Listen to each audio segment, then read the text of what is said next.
Hello, everyone, and welcome to another episode of Reap the Spoils. I'm Mark Sullivan. This feels weird. It's not Halloween, but I get it. I'm Delilah Lugo.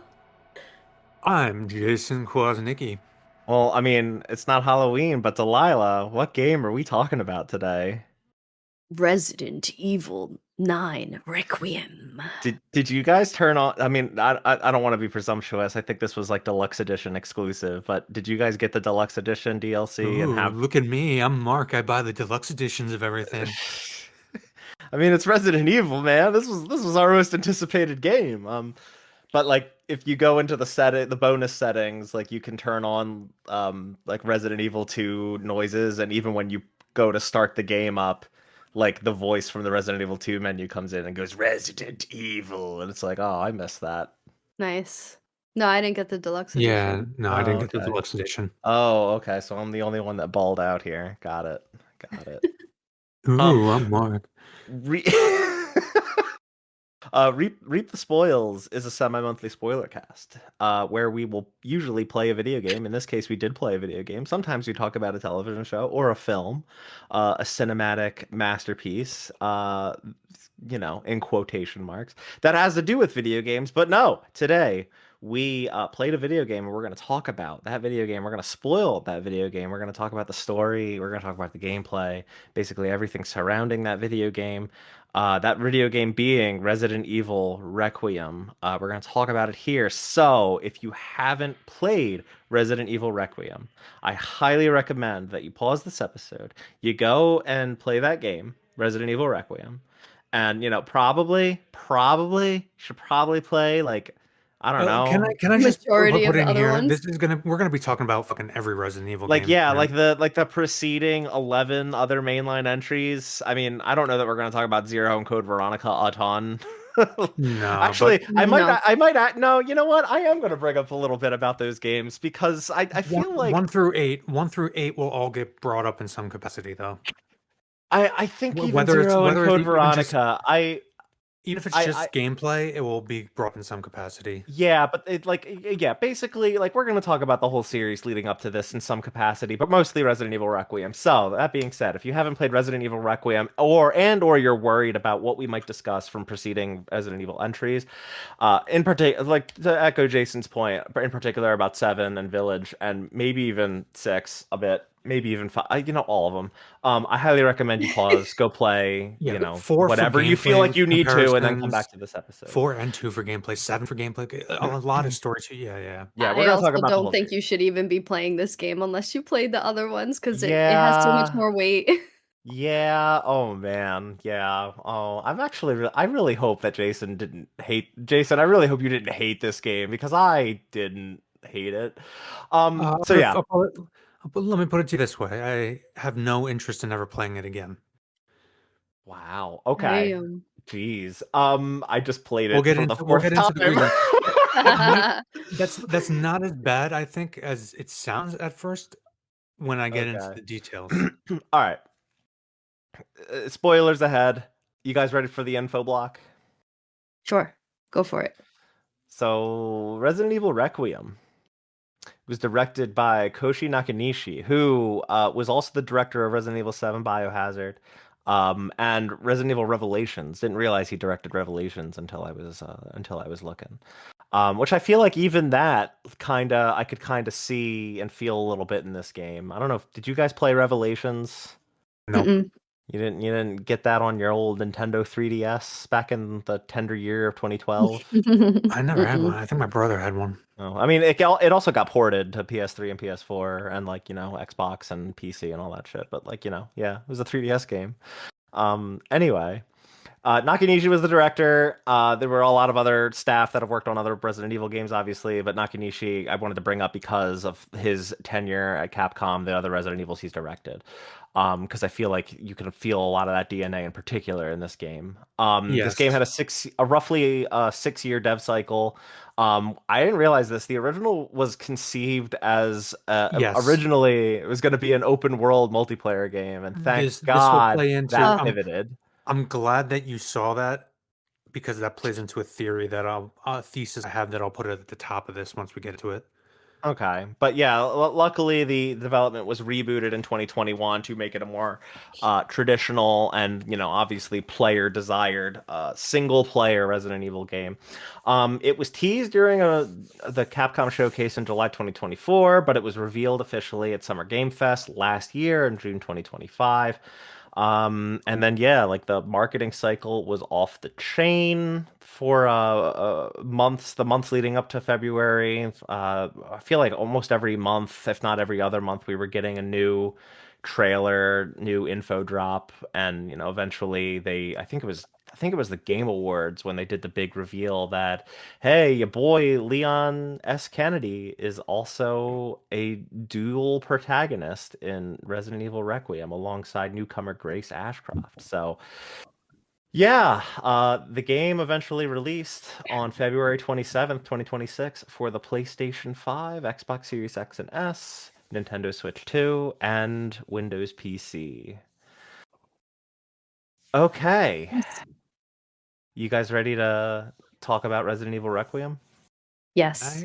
Can I just start with my Well, first well, a short, a short final final spoiler? spoiler Yeah, warning. Yeah, if you don't want to get spoiled on Resident Evil Requiem or any other Resident Evil game that has preceded it, pause this episode, go play them, and then come back.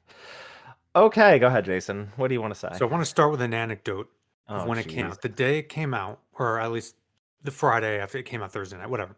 Downloaded, looking at YouTube, seeing all this positivity. I'm like, all right, thank God, it's good.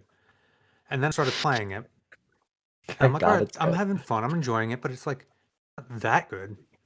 And then I played it, and the more I played it, at a certain point, the game falls off a fucking cliff. But more and more videos, including people that I would normally trust to be critical, were like super hyping, super glazing it. And for like almost a week there, I felt like the Will Ferrell meme from Zoolander. Am I taking crazy pills? Like, I can't be the only one. And then thankfully, after a week, like normies and some other sources that I very much trust came and said all these same exact things I did. And now you can see after a few weeks have gone by, the reception has become much more mixed. Well, I do After feel like that's any video game hype cycle, right? Like out the door, there's always going to there's be that like there's a big barrage of. surprising amount of recency bias with this game though. And it might just be because of the way the market is right now with so many shitty multiplayer games, but anyway, that's just my anecdote. Is that for a week And let's I felt like also fucking Will Ferrell from Zoolander. Am I taking let's crazy also pills? Let's also not forget, like, it has actually been a hot minute since we got the last, like, not even, I'm not even talking about Village, like, so that was May 2021, but like Resident Evil 4 remake, that was Remake, yeah. early 2023. It's been about 3 years since we had like a new Resident Evil game to chew on. Yeah. Um, Yeah, I have so to yeah. go ahead, Delilah. No, go I ahead. have to agree with Jason though, because when I was, reading reviews or watching video reviews, I was surprised at how little criticism there was. And while I do love this game and I do think it's probably like top five, top six for me in terms of Resident Evil, I had still a lot of criticisms that I It's don't not a think were 9 out of mentioned at 10. all. Yeah. Well, And I was surprised that there was so much glazing and not enough like, little nitpicks about this game when there's kind of a lot to kind of criticize, I think. yeah, I mean, okay, if that's what you guys are saying, then like sure, like I also have criticisms, I have nitpicks, but I don't want to get it twisted. Like I agree with you, Delilah. Like this is up there in terms of mainline Resident Evils for me. At least in terms of between seven Village and Requiem. Like Requiem is my favorite of the three more recent titles. Like, I think it's better than seven. I mean, a lot of games are better than Village. I had a lot of issues with Village, but like, I really enjoyed this game a ton. Um, Yeah. Uh, sorry. it's not two, it's not four, but like, it's up there for me at least. I It, for really, really liked it. for me, it's like my overall summary of how I feel about this game is it's hands down the most polished, hands down the most graphically impressive. There's no doubt about that. The animations are the best they've ever been.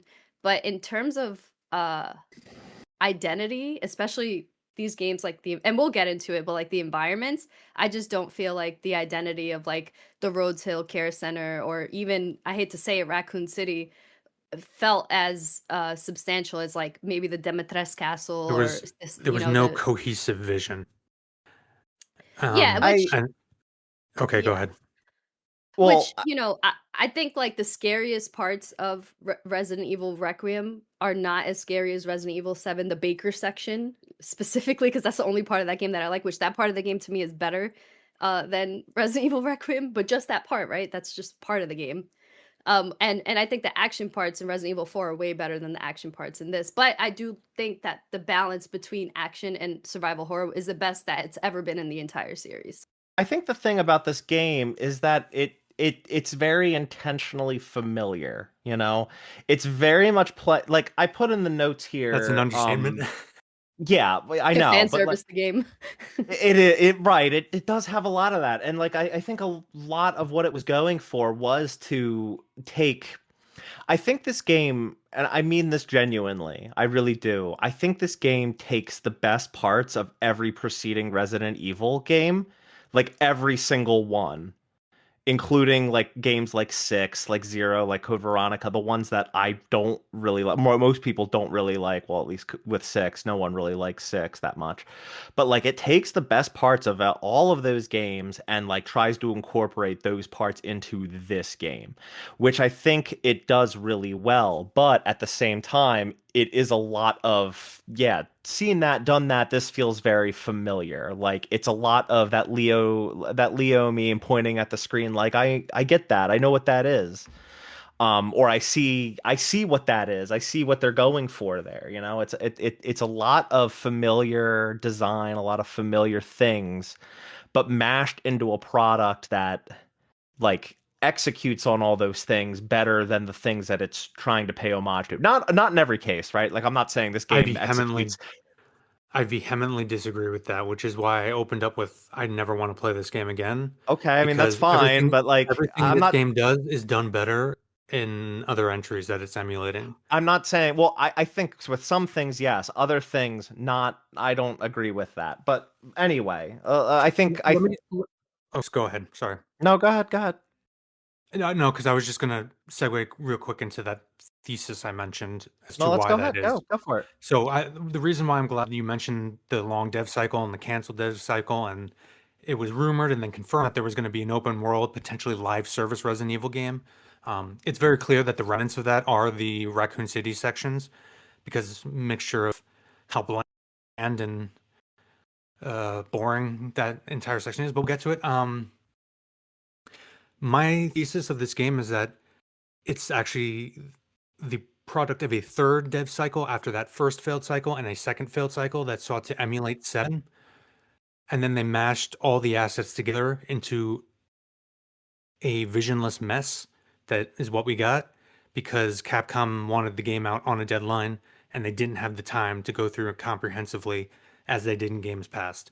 And so they threw things together and tried to play it off as balancing the two, the action and horror, because there are errors in the design in this game that shouldn't even make it off of a piece of paper, much less playtesting. Okay, I do want to make And it we'll get into clear. each of those aspects as we go through. That's my that's speculation. That's a Right, thesis. and that's what I want to make clear is that is like, not unfounded, but that is speculation, right? And Based I on some evidence we already have and playing the game itself, yes. right, but I stand by that it is kind of it's just a difference of opinion, right? Like it's the things that worked for me clearly didn't, or some of the things that worked for me clearly didn't work for you, and vice versa. And like that's fine. I think that this game does execute on a lot of it's, and I just to make clear what I said before, like I'm not saying this game does the like mansion design, as it were, better than like Resident Evil 1 or 2. I'm not saying that. I'm saying that it does take the aspects of the East Wing, West Wing design, and mixes it with Resident Evil 7's kind of more slow-paced first-person exploration, and I think it does it very well. But I'm not saying that in isolation, the things that it's taking from those games, it does better than those games. Mhm. I'm saying this is a really good mixture of a lot of different things. That's kind of how I feel about it. Fair enough. Um, And I see a lot of people who have that opinion. I can understand it. yeah. And I also just want to establish up front that I'm gonna be criticizing the shit out of this game. I do not think this is a bad game. Okay. Uh-huh. Um, and I did actually find a decent. I said earlier, I was enjoying the game, especially the early parts, the early half. Like I was having fun despite some flaws I found. Um, So, like, let me just get that right off the bat because I'm going to be throwing a lot of criticisms out there, and it's going to sound like I'm hating, but I did not. I'm not hating. I'm very very disappointed because Jason's trying to lower my this blood pressure right now. yeah, because this just so people understand, this was my most anticipated game of the year. I think it was all three of ours It was going my into this. second, but I'm not Oh, pretty damn mad. I'm what's close your to just first? GTA 6. disappointed. What's your first, Delilah? GTA 6. Oh, come on. Get out of here, you normie. God. Dude, you know how I was killing hookers since I was like 5. You know what I Yo, mean? fuck killing hookers, man. You remember hot coffee? What was it? Oh, God. some people that's we're dating ourselves now. Some people listening might be too young for that. I mean, Yeah. we're all over 30, man. I'm not sure that anyone under 30 is listening to this show. Yeah, true. Yeah. Um, Oh, anyway, I just go want to ahead. say real quick, this Yeah. game, it's a Requiem, and if you look at it like that, it's pretty cool, right? Delilah's But hitting us with some poetic shit right That, now. that was deep. There's some deep stuff there. if you look at it like that, it's like, okay, sure, give me all the fan service. But at the same time, while some of it was exciting, some of it for me, I just was like, you could have done more there. Come on. Yeah. Or just Well, not. all right. It's like it's Let's not the concept, it's the execution, and it feels lazy at times. well I get your let's vibe, let Delilah. let's stop dancing around it. Let's start talking about the game. I get we usually like to start with the story here. What about the I did like a quick like one sentence write up of the ending, and let's talk through it. Like, what did you guys think of the conclusion of this game? And that'll kind of open up the conversation toward certain aspects of it. It feels like overall that this game is trying to. Okay, no, let me say this. I can see the ending being perceived as a retcon. It is a However, retcon. Absolutely. Oh, here we go. however, I'm not gonna lie. I've worked with many people. Y'all know I'm a therapist perspective coming in here hot. I work with ages 5 to like 100. And I've worked with a lot of old people who have done horrible things and in their old age have deeply regretted it to the point where it has genuinely disturbed them and they would do anything to make up for those horrible things before they live in despair and die, right? And so I think that the angle that they did it, whether it's a retcon or not, I think it was a well executed retcon, if that makes sense. So, At like, least in terms of the Spencer stuff. here's all right. So here's how I kind of feel about Resident Evil as a franchise at the moment. I feel like 6 was the end of the original continuity. And it's like 7, Village, Requiem, they can all fit into that original continuity, but they're really more part of the remake continuity that they've been building since they put out Resident Evil 2. Yeah. Like insofar as like they're all under the same engine, like they're going ham about like remaking these the older games into more modern games, and they all fit together much more nicely than, say, if you were to fit Requiem in, Village in, 7 in with like the PS1 titles, with the PS2 titles, and those generations. It I feel almost that feels like 6. OG. It Wait, almost wait, feels wait. OG I was just gonna make the comparison to like comics. How in pre 2000 you had like just the OG continuity that went through all the ages, and then you had stuff like Marvel Ultimates that was essentially like an Elseworld, bit more realistic, grounded, grimy. Right. Yeah, And they obviously went real off the rails by introducing them like the multiverse. And I'm not suggesting that Resident Evil has that. I just think it has two separate continuities that it's been building since the release of 7, and well, really, I guess since the release of 2 remake, right? yeah. And I we kind of, with regards to Spencer, the reason I'm bringing this up is they're inevitably going to remake 5. And 5 is the one where you get the Lost in Nightmares DLC that it sprang into my head too, right? Like I don't really know how I feel about the whole Spencer revisionism right now. Like I do think it's a bit off-putting to suddenly try to paint Spencer, the basically series antagonist, the person that started all this all the way back in 1996. It's a little weird to suddenly be like have him on a video being interviewed claiming he has regrets and being and feels remorse for the things he's done. I agree with that sentiment. I think it's a little strange. But at the same time, like if I'm right about them treating the series as having two separate continuities and this more fitting with the remake one, we have yet to really see Spencer at all in this newer continuity of the series, right? Like the most we've really seen is just the fact that he knew Mother Miranda and Village and was that's kind of how he almost got his start, right? I think that's like in one of the notes toward the end of that game, she gave him some of the whatever the fungus was, the black mold. The mold. Yeah. And that Yeah. supposedly, theoretically, maybe is how he got his start in researching this stuff. But my point being is that 5's DLC Lost in Nightmares, like that's you witness Spencer get killed or yeah, Whisker kills him, I think, in that DLC, and Yes. he's very much like I was to be a god. It's like it's really hard to That was imagine. always his thing, was transcending humanity and evolution. Right, He's a eugenicist, basically. furthering Yeah. furthering human evolution, and like that still is very much a thing in this game, and it's just weird to think and view Spencer as somebody that felt remorse for those things, especially given that DLC in 5 and how he kind of talks. But it still could work. I'm not denying that. It's just strange. And I've seen that argument from a lot of other people, Delilah, that a lot of older people in their later years like do feel heavy levels of remorse and regret for things that they've done, acts that they've committed in their lives. Like that's been a common counter argument to people that don't like the whole Spencer thing. And I think that's fine. And I think I ultimately land that we need to see more of Spencer. We need to see more of He him needs to in see a this newer transition. continuity. Yeah. Like, You and I can't just think show a video at the end of the game that in like a couple minutes of him saying, "Oh, I feel bad for all the shit I did." Like that doesn't work. You got to show that transition.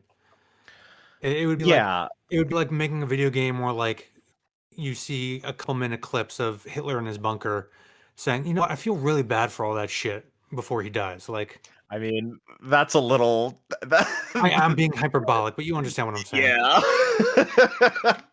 um, but yeah, ultimately, I think like the things that'll help with this are when we inevitably get that 5 remake that will probably incorporate Lost Nightmares as content into it. There's now rumors, which I don't know, you know, the source on them I don't really think is credible in any way, but I would be shocked if Capcom wasn't considering doing or working on doing a Resident Evil 1 remake at this point. Which is Um, where you see some of the most horrific shit he did. To right. I mean, Yeah. you're the in his NPCs. house Yeah, for the game. exactly. Like you that yes, exactly. So I think like if I'm right that these games fit more within the continuity that these remakes are creating, a more modernized remake of 1, which I don't feel is necessary, but for narrative purposes it kind of is. I feel like that's what's really going to hammer this home. It's just a question of, well, maybe that should have happened before you tried to redeem Spencer in some way. Like So, for people to get to know him more, and for the people right. who haven't played the old ones. I mean, there's other reasons why I feel like that might have maybe should have happened sooner. Let's talk about Xeno. Oh God. um, I mean, and you know, Who? okay, Xeno, No, I don't know. Who? What? the fake Albert Wesker. Walmart Wesker. Here's the Apparently, thing. I didn't read it, but apparently in one of the docs, it is very heavily implied he is actually a Wesker clone, which there Well, is precedence for in this universe. here's the thing Yeah. is I actually really like everything surrounding Xeno. And here's why. They do not hit you over the head with some big like lofty reveal that he's a clone of Wesker. They kind of give you all the pieces, some you might not find like because there are notes that I didn't really have any problems finding the files in this game. I found them pretty easily, like all of them. Yeah. So it's like it's pretty hard to miss these things, but there are notes that go into Spencer's research with the blood that the thing that this game is heavily setting up with this blood research, where the two notes for Spencer's research go heavily into this concept of utilizing the T virus. I think it's supposed to be utilizing the T virus, a strain of the T virus that is able to transfer memories, personality traits. And that's why like the zombies in this game like still behave like their former counterparts. Like this Yeah, strain of the T virus retains certain traits of the people that are, of the blood that the strain is infecting. which was a precedent the series already had with like a G. There was like a G plus version. There was a I second don't version of I the G virus that allowed you to retain memories. Yeah, I mean, as much as I love Resident Evil, I can't keep all these fucking yeah. viruses straight. I swear to God. Viruses, parasites. I know. All you really need to know for like the core. I mean, Las Plagas is kind of its own thing. The mold is its own thing. It's really just the T, zombies, G, Nemesis. That's pretty much it. Yeah, but there's That's how you need also to like know. the progenitor virus, the Ouroboros virus. There's like a bunch of different additional shit, which like even some of them are like successors and predecessors to some of these things. But my point Right. being, there are files that go into the blood research and the whole concept of this strain of the T virus transferring memories and stuff. And then you get this motherfucker that's got slick black blonde hair and wears sunglasses when he doesn't have any right to be wearing sunglasses, and he dresses all fancily, and he even does the same exact like Matrix ass like swift movements and Yeah. dodges and stuff in cutscenes. And it's like, if you know, you know. Like if you're a Resident Evil fan, you know who else has all those traits. Yeah. Yeah. And you're able to put the pieces together. And then you have and then the coup de grace of all this is in that final cutscene of the well, not final cutscene, but like the one leading into the final boss fight, where Victor Gideon calls Xeno an imitation. It's like bingo. Like, It was really and funny. I really respect it because it didn't treat me like a fucking idiot. If I'm a Resident Evil fan and I did my due diligence reading notes and I just know who Wesker is, boom, I picked up on the whole thing with Xeno and I didn't have to be hit over the head with it a bajillion times. Yeah. I really, really like that. I think that they really treated their audience like intelligently with that whole thing and enabled us to like kind of pick up the pieces instead of using it as like some cheap reveal that really doesn't do anything for us. I mean, the only Yeah, I think problem is that he serves no purpose to the narrative other than exposition until he gets his head cut off. Yes, but to be fair, that problem has existed with Resident Evil for the past like 4 games. the only thing I would have liked is to maybe have had a boss fight with him. I Yes. just felt like And that would have you been have Wesker's And, fine. and, powers, dude. Come and on. actually, original boss fight in the game, maybe. Yeah. I'll agree with that because I think it would have been fun for Leon to have to fight Xeno. Um, old man Leon, maybe just after he was inoculated, Mhm. having to fight this Wesker clone. And like that would also be interesting because Leon and Wesker, to my knowledge, have never really interacted with one another. No, that was very much a Um, Chris Redfield, yeah, yeah, so animosity I think that rivalry. could have been a really interesting fight. But yeah, I get that problem, or I get that as like a disappointment. Like, yeah, what purpose does Xeno really serve other than further setting up the connections as like the newest big bad in the franchise? Not a ton, but I do think that I do like how they treated the audience with regards to his identity. Because I feel like it's all the pieces are right there in front of you. You just got to pick them up and think for yourself. And I think The that was a problem, well done. the problem, Yeah. while assuming that was all intended, I agree with you, Mark. The problem is I cannot trust that that was intentional, that subtlety, because of how fucking stupid everything going on around him is. This entire story is a fucking first draft. And this that goes to my theory of it being a rushed thirds development cycle Well, because it just when you consider everything else that's going around, and I guess I don't want to rush, we'll get to a piece by piece about Elpis and Gideon. None of it makes any cohesive sense, even if you know the series lore and history. well, I think that plays into what I'm talking about of these newer games really being a separate continuity, and they're still building that stuff up in the past because they're still putting out remakes of those past titles. I'm not even talking. I'm Um, talking about just mechanics of shit that just happened in this story. okay, We'll get into it piece by piece. Yeah. let's start talking about it. Let's get into it because I think that's gonna really drive the discussion of the narrative by talking through those things. So Well, what? Go ahead, Delilah. Go I ahead. was gonna say, what ending did you guys choose initially? Well, I initially chose to release Elpis because I kind of figured destroying Elpis was the bad choice, and Yeah. Yeah, same. I A lot of this is very, very predictable. Yeah. I didn't realize that if I chose and destroy Elpis on my first playthrough, it would have given me an option to just go back and pick the other one.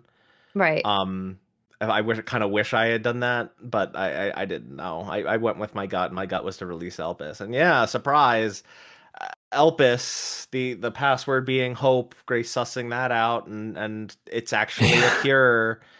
And I mean, I actually like that as a twist. I think that's interesting in the sense that like it's still Spencer putting something diabolical out into the world because it is going to disrupt the power balance, right? He created this whole company. There's this massive arms race for these bioweapons, and what's the biggest threat to all those bioweapons? Something that can get rid of them. So I think that aspect makes a lot of sense. And you know, I think the most important thing is that it saves our boy Leon and Yeah. our girl Sherry. I think that's the most important aspect of this. Even though I think maybe you know, it's not like I wanted Leon to die. I actually would have been very upset if Leon died. Yeah. But I do think with the game being called Requiem, with what was going on, I feel like it would have made more sense for Leon to die, narratively speaking. Yeah. Um, Yeah. I mean, how long have I how many, you don't, you could watch like any, like pick any of the third episode that we've done even on other games that aren't Resident Evil. How long have I been saying that Ashley Graham should have been the new character in Leon the Mentor who dies in Resident Evil 9? How You long have have been I been championing saying for that? that. I forgot you said that before. Yeah, you have said I said it that. multiple times. No, Yeah, I but would have been no, I don't want to upset play as because Ashley. yeah, I don't wanna play as Ashley, and also, if Chris Redfield could be in all these Resident Evils, I think Leon deserves a chance. But about the whole Elvis thing, like, I found it what I didn't I don't the cure thing made sense, okay? And then that put a little more context into Gideon being such a Spencer fanboy. But I do feel like them giving us the choice was a little bit odd because I felt like Oh, at that point It's it was pointless. so Yeah. obvious what to I and choose. I agree that the I mean, it's even obvious like that the other. I mean, the very fact that I just said, like, if you pick the destroy Elpis option and it supposedly gives you an option to go back and pick the other one right after, like, it's very clear that that option is not considered canon by any means. Like, there's no ambiguity there, right? It is Right. not the it and Yeah. especially when it results in a major character death, like Zeno kills Leon and you don't even really get like a proper ending to the game. Like it's very clear that that one is just like the wrong choice. It's the It, false start it's also ending. just super fucking predictable because Elpis is the Greek goddess of hope. Maybe I'm just weird to know that, but like you know that Elpis is something actually good like as soon as it's mentioned. I mean, personally, I thought she was going to release it and they were going to go way back in time to before the Sundering and there was going to be all these like floating Jason, come on, you know what Yes, joke I mean. I know what you're talking about. Yes. Delilah's like, what the fuck? It's Final Fantasy 14. Okay. um um yeah, like it's yeah, it's a little on the nose with the naming and and what the password would be, right? Like I definitely agree with that, but I still think it makes sense what it was and how it was an important like MacGuffin, so to speak. Um, I think that the villains are kind of stupid Yeah, for they're fucking morons throughout the entire game. Yeah. mostly, and like I guess the contrivance is like the kind of established that like Spencer's research and his notes were incomplete, so they made a bold assumption that Grace somehow like biologically, I guess, was the key. It's not even an And assumption. They did blood work on her in the beginning of the game, and you can go and read it. And it says that they found the quote unquote special thing or whatever. It matches with what they're looking for, which again lends itself to this was a first draft where they didn't go back and look through potential plot holes they buried I themselves mean, in. I think like it might have just been that like Spencer was giving this infant girl that he adopted like I don't know some sort like maybe he took blood work on her and had it in his research. His research was incomplete. They saw that her blood matched like the things that they found decades ago, and were like, she's the one, He she's the adopted girl. he adopted a girl who was clearly a clone, one of the many clones that were in his basement of torture No, and she research. wasn't. Oh, you're saying like that's a really stupid plot hole. Like Yeah, because Grace specifically says they all look like me, which implied to me that she was one of the clones, if not being cloned from. Now, timeline wise, she can't possibly be the one well, that was cloned no, from, but I she think could be one of the clones she that was doesn't made. say they look like me. She just says they look like, and I think the implication was she thought that the clones looked like Emily, the other girl that she was dealing with or working with in the beginning of the Whatever game. implication you want to take at the same I think you I pile on think top the of I, that this whole I so he's had a change of heart. He wants to save the world from the viruses, builds his cure, and he feels the need to secure this cure behind a password that he doesn't tell, but hopes that this Grace character will guess hopes. from a couple. Yeah, exactly. Well, hopes that she'll guess it from a couple minutes of clips where they say hope once or twice. And if she gets the password wrong, it destroys the cure for all the viruses. And Well, wait, apparently, our villains you're have not saying done who's hoping research. for that? Spencer? Yeah, Spencer's not hoping for that. He doesn't He set all put these things Elpis. up. He doesn't Then set all who did these set things it up? up. Well, no. I'm saying he didn't set all these things up so that Grace would eventually like have the password and open this up. He just Then set why are they fucking looking for Grace? because his research was incomplete and they assumed incorrectly about the importance of Grace. That's why they But made a why? stupid mistake. That's the reason, which is like, But we're not yeah, given a that's kind basis of a for any of lame that. argument or a lame contrivance, but like that is the or that's the plot point. But then who did put Elpis behind this stupid security measure if Elpis's whole purpose is to cure everything? It's not a Spencer fucking did. biohazard. That's what I just said. So if No, okay, Spencer is feeling Jason. guilty, yeah, Because we're getting lost in the weeds here. I'm saying that it's not the Spencer. weeds though. It's just the logic of the plot. This isn't the weeds. It's just fucking stupid. Stop. Hold on. Calm down. Spencer set it up, right? He set up that he created this thing that would completely disrupt the power balance of bioweaponry all throughout the world, and hid the thing behind like yes, an admittedly super easily guessable password. But if you do fuck up, it destroys everything. It destroys the whole thing, But why right? make it destroy it? Chaos, man. I don't know. like If you feel so bad that you want to cure everything, Well, no. I It's think not. I think it's not so much that he feels so bad that he wants to cure everything. I just think he just gives that as an option. I don't know, man. no, I That's. think Go ahead, how I Delilah. perceived it is that he was doing this research in secrecy because, they were framing him, they were putting all the blame on him for everything, which, he was, but they were like not including their own involvement. Like basically like the whole missile thing was just to like cover up Ark and what was happening there. And I think that he And that's a big made it, retcon. Yeah, that was a yeah, nuclear made it missile so that, originally. Yeah. right. I think he made it so that only she knew the password, because I think if there was an easier way to access the password, then the people who are like trying to do bad things would know and potentially try and destroy it. So that's Well, how I perceived it. so And that they were doing research on Grace and cloning her, at least from what I read, No, because the timeline. they thought he had his she had his so memories. so here, okay, here's the thing. Spencer did not set things up so that Grace would know the password. That's what Gideon thought, and that's what Zeno thought based on his incomplete research. The fact of the matter is, the password was super easily guessable. They could have figured it out. They were just not looking in the right place.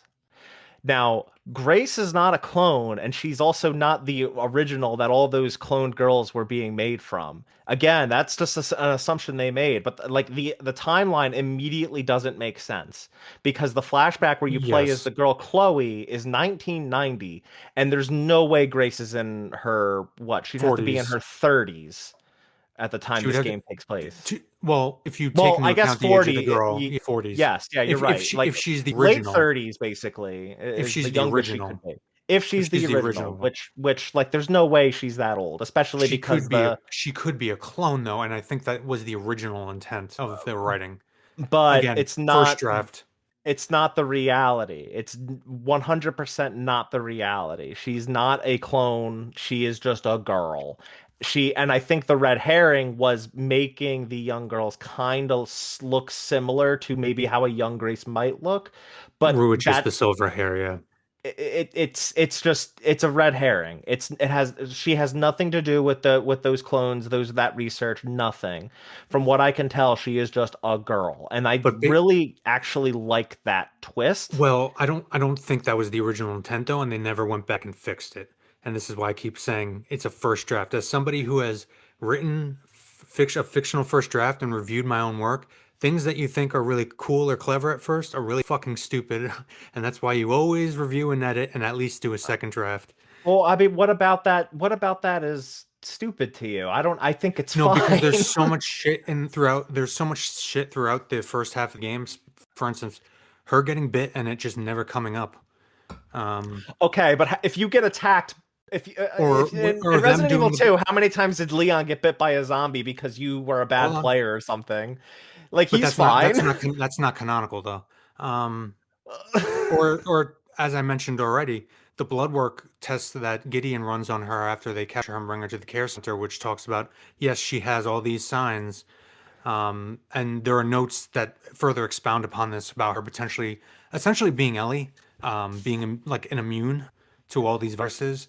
There's all this stuff that was left in the game that didn't get edited out if it was just meant to be a red herring and Well, that's I all. think it didn't. I don't think it needed to be edited out. Maybe it just needed to be. But also, like, how many notes are there in a Resident Evil game that like just kind of flesh out maybe like some background story, but like don't fully explain things that are going on? But then It's just she's not. possible that But then she is special. She's not special, which is what the quote unquote twist is. You I understand don't what I'm know. saying? Like, there's too No, many I think that inconsistencies. I mean I don't agree. But the point that I'm getting at is that there's the twist that Grace is like not all of a sudden the most important person in the world despite what the villains think. And that's the aspect that I like about it, that I like about her as a character. And that as a that twist as a whole. Um Go ahead, Delilah. I have You a want to question. Yeah. Because now now I'm more confused than I thought I was. Okay. Who set up the whole Elpis thing to have a password saying what does the Spencer. creator want? Spencer. Which is why it Okay, doesn't fucking make sense because he wanted it to get out. N- Not necessarily. so then why set that up? Yeah, I don't exactly. know. Okay, you guys are really gonna ask that. Why did he set it up so you need to solve a fucking puzzle to go to the bathroom in his mansion? Like, who people just do things in Well, yeah, Resident but this Evil. like that seemed like more experimental. You This seemed had more to you intentional. had to freaking solve a weird chess puzzle in the below Raccoon City in the sewers. You had to put chess pieces in a wall to Yeah, to but fix a Elpis circuitry thing. was his requiem. I don't know, man. I think it's a little weird to pick apart like something like that when like you're solving all sorts of weird ass puzzles in Resident Evil just to move forward. But that's gameplay. This is like full on Yeah, world but it's changing still narrative. just like I don't know, man. It's basically the same thing. Like So you think that he created this contraption that required a very specific password that only Grace can solve just no, because? I no. Remove the only Grace could solve thing. The whole Grace is the most important person in the world thing was a red herring. Anyone could have solved it if they just thought about it. The fact that the whole thing is the villains got basically bamboozled into finding this girl because they thought she was the one most important girl in the entire world. Well, That's that the I know, thing. but he very intentionally did an interview with Alyssa, who he knew was going to be the caretaker for Grace, Well, revealing his true. he didn't know that going into the interview. That was just, here's this little girl, you want to adopt her. Like he didn't know that she was going to take her. But That's just what happened. okay, But you Grace didn't have to solve the puzzle. She was not the one and only person that could figure it out, but she did figure it out. And it was okay, mostly because she was put into that situation by the villains that thought she needed to be the one. She didn't need to be the one. Not as far as I can tell. Anyone could have figured that out. It was a 4-letter password. but but like, But the it, problem, it also how just doesn't would make sense. If she had thought that maybe it's her name, that's because she thinks she's the special one. And she puts in Grace, which is wrong. Elpis is destroyed, so everything he worked for is destroyed. Well, Why I do think that? that was also the anxiety, right? Like that the villains had was like they can't fuck this up, so they think that based on the incomplete research that they found, they think Grace is the only person that knows this password. No, no, no, no, no. I'm saying why would Spencer? Why would he have it be destroyed if the password is wrong? If it's a cure, and that's his legacy he that's why wants. I thought that he very intentionally knew that Grace would be the one to know the Chaos, password. bro. I don't know. But he's Well, yeah, he's repenting. repenting. Yeah, this is what I mean, Mark. This story fucking takes a nosedive. I mean, this does I mean, kind of the whole game, but I'm not saying it's perfect, but no Resident Evil story really is. That's true. I'm just not gonna sit here and okay. nitpick this one for The this one little problem, thing. I the don't think it's problem, a nitpick though, because it's the yeah, it's end. not a nitpick. This is No, like the mechanics of the plot. I understand. I understand. Maybe that's not the right word to use, right? And the Like, fundamental problem, and Mark, normally I would agree with you, like if it's like Resident Evil 4 or 5 or even 3, 2, whatever, if it's one of the prior ones, yes, because there's tonal consistency there. Another big problem, and we'll get into this as we get back into earlier parts of the game. Right now, we're kind of focusing on the ending. mhm. There's tonal whiplash that just makes the entire thing come off as nonsensical because you are neither stuck in the camp of Resident Evil, nor are you stuck in the more serious tones of like say 7 or 8. Or well, 8 kind of does has the same problem, but not nearly as bad as this one. Because you get tonal whiplash going back and forth between Grace and Leon's stories, um, it never settles on one thing, so you never get immersed, and there's a lot of whiplash that just plays negatively. It's not like 4 where I can accept some of the crazier things of that because right from the get-go, it plays out like a James Bond movie.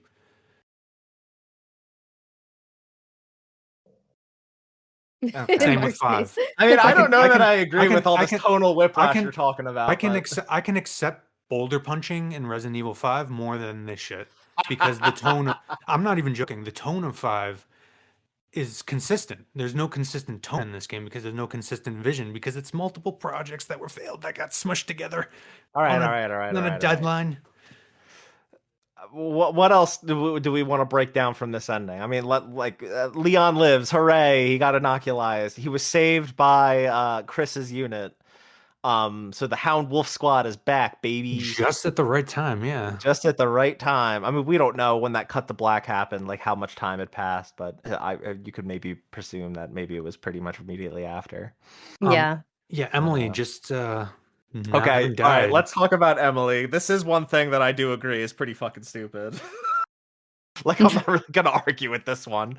I I do like overall the parallel that they draw between like Alyssa adopting Grace and now Grace adopting Emily, but it is pretty ridiculous. Not even the Leon, like, I didn't hit any of her vitals thing, because, like, I don't know if you It guys betrays the noticed. theme of loss throughout the entire series. Ye- Or let's say, even not theme of loss. It's you Yeah, I never don't think truly that's win. right. You never truly win in Resident Evil because of everybody else around you has died or turned into monsters or whatever. No, Like that's not true at you might all. survive. A Even core tenet, Jason, a even core tenet of Resident Evil endings is like they always end on like a pretty cushy, hopeful no, note. no, no. They do. That's not what I'm. I think you misunderstood what I'm saying. Okay, Even clearly. though the main characters, yes, the main characters do escape, and there's that bit of hope. Whether it's one, whether it's two, Sherry, whether it's Leon and Ashley and four. Yes, you're right. But you also have to remember very subtly, there's all those fucking zombies and monsters you fought through that were people that fucking died. So there is still a tragic tinge to it, even though our heroes did escape. Yeah, but they're all nameless. Emily's not nameless. Like I know. she's basically the Ashley of this game. Yes, to They're not an nameless extent. though. I know Timothy the fat guy. There's also there's also the gun store owner and his daughter, and yeah, Yeah, but but you, for the most part, the zombies that you're bringing up for your counter argument here are nameless. Like the majority of the zombies you're killing in a Resident Evil game, that you don't doesn't know who they are. that doesn't negate the thematic subtlety of it, though. I But don't. when you're talking about core characters, named characters, main characters of a Resident Evil, they usually always come out alive. Yeah, and A couple I don't, exceptions, but like I don't disagree with that. What I'm just saying is that in the background, you still have to remember that there's the tragedy of all the people who got infected and yes, either were but that killed by doesn't you really or. apply to Emily. That's my point. Oh, I was just saying that for me, it felt like it betrayed that, but okay. I don't agree with that at all. I think the thing that doesn't make sense was you see her transform into the monster Oh yeah, yeah, no, that she yes, yeah, becomes, and obviously, then at the end she's just kind of like nestled in its shell. yes, It's no, like I, what? That doesn't really This track. is my new sleeping bag. yeah, Like that's the one thing about it that I'm just like, I could accept like capturing her and then inoculizing her, but like they like she transforms into that thing, and then when they go to save her, she's just kind of nestled in there.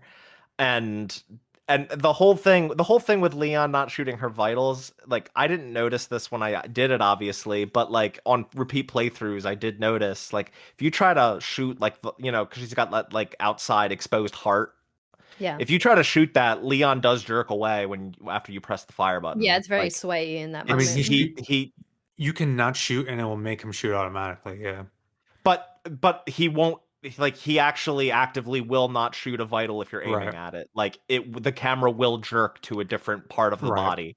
That So and the like that Porsche, part yeah. is actually consistent. It's just you don't necessarily realize it in the moment. Um but I think the way that all went down is a little stupid, but I do Yeah. ultimately like that it's this parallel of Alyssa and Grace. I like that aspect. I think it was very sweet seeing the photos on Grace's desk at the end, and like her talking about like clearly her blindness was due to whatever experiment was being done, and her being cured also cured the blindness. So I like, I don't know. I really liked that outcome. I really liked that conclusion. I just think it's a little stupid how we got there. I'll Yeah. agree with that. Yeah, I agree. I think they're just trying to set them up, Grace and Emily up for Resident Evil 10, Oh, probably. I kind of don't think Fuck that, man. Grace is even coming back. Yeah, Yeah, no, she's not. Bring back I think Ethan Winters, man. no. I'm just, I'm kidding, First of I'm all, he's kidding. dead. I know. I'm kidding, but like I genuinely missed like somehow I Grace made didn't. me miss Ethan Winters.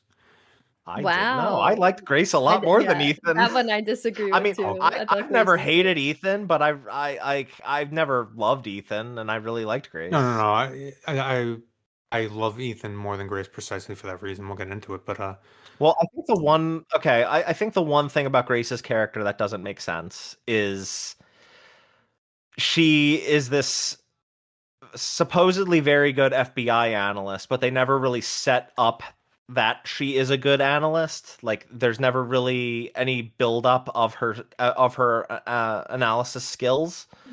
other than we're just told that she is. And it also really it's a very stupid decision of her Superior. of Yeah. superior to send an analyst, not a field agent, to a murder scene without a partner. And I think Yeah. that's ultimately like Or to the send her, period, to that spot. Yeah, he's the real well, villain. I think it made sense to send her. The whole conceit that they set up is that it happened where her mother died, and he sends her there to kind of get some closure because he knows clearly she's like haunted by that day. It just doesn't make sense to send her without a partner. She's not a field agent, and people have been getting murdered in Can the area, and someone was murdered there. Why would you send her alone? Well, I Yeah. mean, field agent or Isn't no, I can tell you from firsthand experience, even analysts need to meet certain requirements. That's part of what I was going to say. She, in real life, she wouldn't even make it into an analyst position, with her psychological trauma, just oh the stuttering, which, oh, Jesus Christ, okay. Well, God, first of all, God bless the voice actress because she did a phenomenal job. The So directing, oh good. my God, with the stutter, oh my God. But well, okay. I'm just gonna real quick say that like weirdo FBI agents is very much my shit. So like I really liked that's partly why I no, really liked Grace. Like, you know, I love Twin Peaks, loved that movie Long Legs from a couple years ago. Been watching X-Files and really enjoying that. Like weirdo FBI agents are kind of I'm realizing are kind of my thing. So Grace definitely fit the mold for me. It's just a I'm not looking for realism and who could actually be recruited into the FBI because clearly a lot of fiction I plays know, against that idea of realism. sure, The but bigger this game, problem is she shouldn't have been sent alone and it could have been easily resolved, right? Send her with a yes. partner and the partner gets killed unexpectedly within the first 10 minutes. Like Or you could have had it, yeah, you could have sent her with a partner, or you could have had it where she originally isn't assigned to it, but she sees where it is and insists and goes, maybe breaks the chain of command, whatever. I Uh, mean, the, I don't yeah, yeah, that could work. the But problem is that, like, at least this aspect of the game was very clearly in the same way that Seven drew on, like Evil Dead and Texas Chainsaw Massacre, another, the fuck is the videotape one? Blair Witch, and there were yeah. very obvious cinematic influences on Seven, way more so than Eight. This one very clearly was, in at least in the opening section, was drawing a bit on Silence of the Lambs. Obviously, Grace is in many ways supposed to be a Clarice sit-in, which part of why I was excited for Gideon at first. I thought they were gonna draw more on, because they The give him like the Lecter. Buffalo Bill, they give him like the Buffalo Bill goggles, but I thought they were gonna, yeah, Hannibal Lecter. Have him be more of a, more rather than like an umbrella stooge, be more of like an independent villain who has his own agenda, which obviously did not turn out to be the case. But the thing that works about Clarice that does not work with Grace here is that Clarice puts up a front of confidence, but in reality, Clarice has deep psychological issues that obviously get resolved through, watch the film with her interactions with Hannibal Lecter. Um, Whereas Grace is just outwardly and always afraid, and no matter what happens to her, is just constantly and annoyingly stuttering. Just go watch some of the compilations. It's actually frighteningly funny. And I feel bad for the voice actress because she does a good job, especially with like the scene where her mother dies. But obviously, this director just told the voice actress, no, you got to stutter it. You got to always be afraid. When it should have been something that quite shortly into the game started getting less and less as her character arc goes around of not being afraid. This is part Which of the reason I like Ethan more because Ethan does not talk nearly as much as Grace does oh, that's not true. Go replay 7, buddy. during gameplay, during actual gameplay. Yes, and he doesn't have a uh, fucking stutter like this, where every other fucking line is a stutter. There were parts of this game where I started laughing out loud, thinking of the fucking scene why is that such a problem for you? from I don't what is it? understand it. Billy Madison. Today, Junior. Well, the Um, whole Jason, why is that a problem though? because it's fucking annoying and unrealistic and Okay, so forced. you It just doesn't don't even like it. sound That's like why it's a problem. it's It's not it's actually a problem. You just don't like it. no, it would be fine if it was like minimal, just to the beginning to kind of be a Well, visual illustration. To someone be with a a stutter can't exactly minimalize it, Jason. no, this is very, if you've been around people with stutters, this is very clearly a forced. It's almost like fucking Boogie stutter. That's very fake. I don't know. I find this to be a very weird thing to have an and issue with. you would presume it to be, well, it's not, because it's through all of her dialogue throughout the game. It just makes her It's fucking not through annoying all of and her insufferable. dialogue though. It's not. It's very much up until the end, even to the fucking final It laboratory area. it All does right. She's happen a stuttering lot. at Leon. I I'm not really bothered by it personally. yeah. I don't mind it. I think it actually lent to the whole survival horror sections better because like You would even when I think it go would Yeah. capture her scared, arc.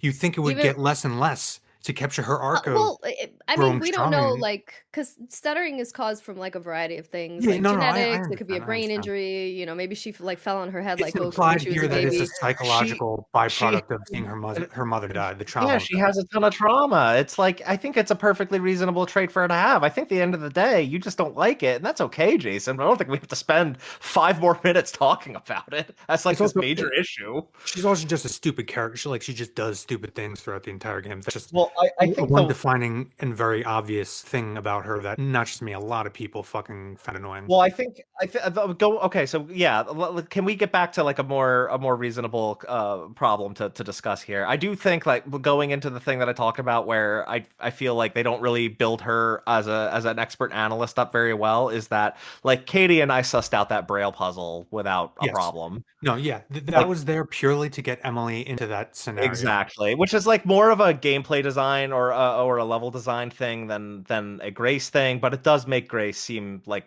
kind of stupid. Like you just look at the pattern recognition, you can figure this out. You don't That need the blind girl. going in without a partner when clearly Now, something happens, well, the partner thing asking her probably fucking wasn't her doing. That wasn't her no, decision. That was likely Well, her superior. That's why I once complained about the superior. once she gets there, she should immediately know to get back and go to that cop. When the cop comes in and is clearly zombified, she's like, "Are you okay?" I fucking laughed out loud.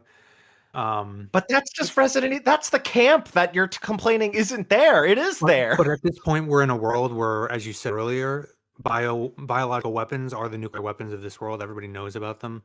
Okay. Apparently, Gideon just walks around with one in his pocket. He just darts people in the neck and turns them into zombies on the street. Um, Uh-huh.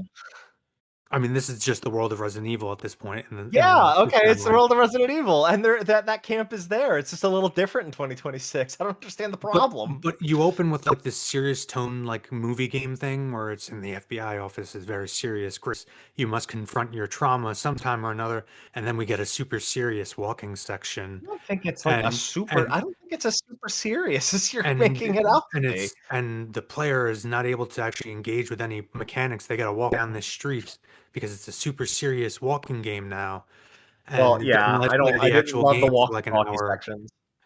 And then Whiplash, it's fucking super campy Resident Evil, which if they had picked one and stuck with it, I wouldn't be complaining. But All right, can we settle this real quick? Delilah, did you have any problems with all this stuff, or is it just Jason?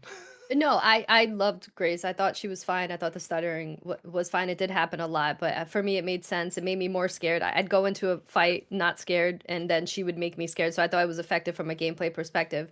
The analyst piece, I mean, the only really hint that you get that she's an analyst is if you read her report at the end, which it's like, damn, you got all that information. Yeah, that was yes, like that was a How? thorough report. the 40 Yeah. page after attempt when the devs had pressed it gold and realized a lot of shit didn't make sense, so they tried their best to make it make I sense. don't think that's what that was because a Village had the same kind of breakdown about the events of 8 or Village had the same kind of breakdown about the events of 7, a lengthy breakdown of all the events that happened, including things that were not covered in that game and especially or at the very least not covered very well. Maybe. So that is not a problem with Requiem, Jason. be- That is just a problem with Resident Maybe. Evil. No, I agree. And to be fair, it's partly my bias of my thesis that I named at the top, but so I do have a bias in that regard. And you are right that like it's not like Resident Evil is some prestige it's not like Resident Evil is some prestige story narrative driven series. And But it's not like it's ever been particularly well written. It's never been particularly well written. That's just Resident Evil. But Resident Evil 4 is well written to Is the not point. well written. Yes, it absolutely is. It was written in like 2 weeks, Jason. Yes, there's a difference between something being pulpy and something being poorly written. Resident Evil Oh. 4 is pulpy. It's not poorly written. It No, makes sense. I'm okay. I'm not saying it's poorly written. I'm saying it is not a masterpiece or masterclass of No, writing. no, of course It's not. very good for what it is. Yes, it's a James Bond movie, as I said earlier. But you also have to put that into context. It was written in like the span of 2 weeks, and that's Yes, why it's yes, so yes, fucking bizarre and weird. And yes, like for the fact that it's bizarre and weird, it works pretty damn well. And then the remake yes, does take a lot of those things and actually fleshes them out and makes a very, very good narrative out of all that weirdo shit. And like that's all good, but like Resident Evil has never been like a masterclass at yes. No, writing. that's what I said. But Never. what I'm saying about this one is this is an extremely inconsistent narrative that doesn't know what it wants to be, doesn't know what it wants to Yeah, do, but I and also is think very that's like clearly that's an just unpolished Resident first draft. Evil. It's not though. If I go It to is Resident Evil 4 connects, the plot works, and you because know it's right so from the much get-go. simpler. You're Yes, comparing it's apples very and simple. oranges here. It's very yes, it's very simple, but that doesn't take away You're from the fact that it works. comparing T-virus and Las Plagas, baby. They're not the same thing. They're not I, even I both viruses. I am, but the point I'm trying to get at is it's not a valid argument to say that because it's simpler, it gets a pass or it's not a fair comparison. Then if you can't write a complex plot, then you don't try to. I You mean, write a I'm not simpler saying plot. because it's simpler, it's not a fair comparison. I'm saying they're two different games developed at completely different times with completely different information available at those times. Sure, It's like there's other reasons that are more important to dispelling the comparison than just one is simpler, sure, you but know? four is just an objectively better written story than this. Its underlying plot mechanics work, they flow. Yes, I you think can I say agree. that I it's could agree with silly. that for sure. I mean, Yeah. Yes, you can yeah, but say it's that's silly. an easy thing to agree with. That's my point. Is like Yeah, we can't make the comparison, which also means, Jason, we can't make the comparison and say that four is far and away the better written game because what does that really mean? It means nothing. It's pointless. The point being, though, is that Resident Evil has never been known for having like world-class storytelling, and it's a lot of it is jumbled in notes. A lot of it requires outside or extra or appended materials, and it's like, I mean, I don't know. I feel like this game being a little messy is par for the course. sure, but I didn't. True. I said all. Mark, you keep saying that. I agree with you that it's never. That's what I said. Like I was the first one who said it. This series is not known for its narrative. Yeah. My point is just that this game's story is broken to a degree which not even five has a more. The story flows better, and that's like fucking. Like I said earlier, I accept punching boulders over some of the shit Yeah, in this but story. I think the thing is, I don't want to sit here and be like, well, you know, this story is not as good as five. It's not as good as four. Like, who cares? Like, yeah, I'm it just has pointing. problems, but they I'm all do, and they all have yeah. varying degrees of No, problems. no. But like, I'm Yes. not going to sit here and be like, this game sucks because it has inconsistencies, No, no, no. inconsistencies in the writing when they all do, They and all it's do, like, but this game just the story just doesn't make sense well, I at think any we just point. gotta agree to disagree because I feel like it did make sense, even though there are things that are inconsistent. We could maybe get to them if we could just move on from this. Okay, okay, fine, Like there Mark. are other things to talk about with the Yes, yes, story okay, that do okay. make less sense, or start really making the universe or the world a little more convoluted than talking about Elpis and Spencer and all this stuff. Something I think is more messy, and like this is not something that Requiem did or started. This goes back to Seven and much more with Village. This whole subplot with the BSAA is very confusing and really needs to be addressed in Yes. whatever the next game is. The BSAA, who have been turned into the most useless fucking super secret top army organization ever. Well, it's like so okay, so like, you know, Chris was still with them in 7, I believe. He was working with Blue Umbrella, which was a And reformed umbrella, but he was and still with they the go back they go BSAA. back to they start that started in 5, right? The Yes, BSAA? yes, the Yes. BSAA started with 5. Yeah. Um and like they were meant to be like this uh you know, I don't know if you want to call it a PMC or whatever. They're a an association that was dedicated to fighting bioterrorism. They're like Resident Evil's equivalent to philanthropy from Metal Gear. Yeah, sure. Yeah, that's a good way of putting it. So they're dedicated to fighting against bioterrorism. All right. And in 7, Chris is still with the BSAA. He was with the BSAA in 5, and in 6, now with 7, he's still at the BSAA, but was working with Blue Umbrella, a reformed umbrella, trying to right the wrongs that the company once, committed. Okay. Village establishes that the BSAA is using bioweapons. And like before that is made a big reveal at the end of Village, like the beginning of Village, it's established that Chris and his unit, the Hound Wolf Squad, stupid ass name, but that's the name.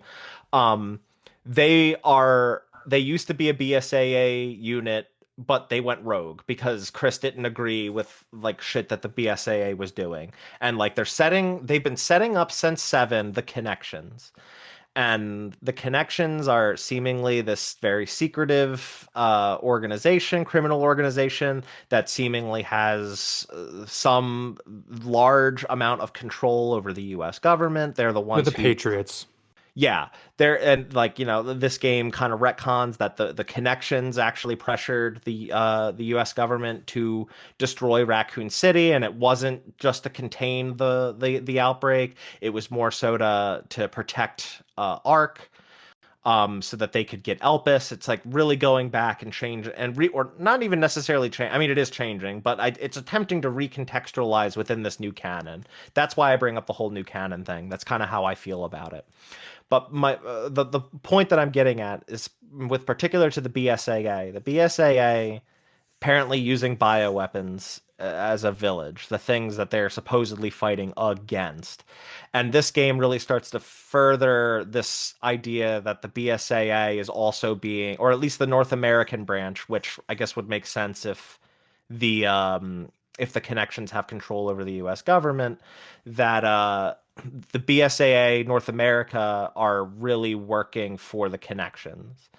The thing that doesn't entirely make sense to me is like that clip of Zeno killing a bunch of BSAA agents. And the thing that I'm not sure about, maybe this is the case, those aren't North America branch BSAA agents. They're actually good ones that aren't corrupted and are being taken out by a connections agent.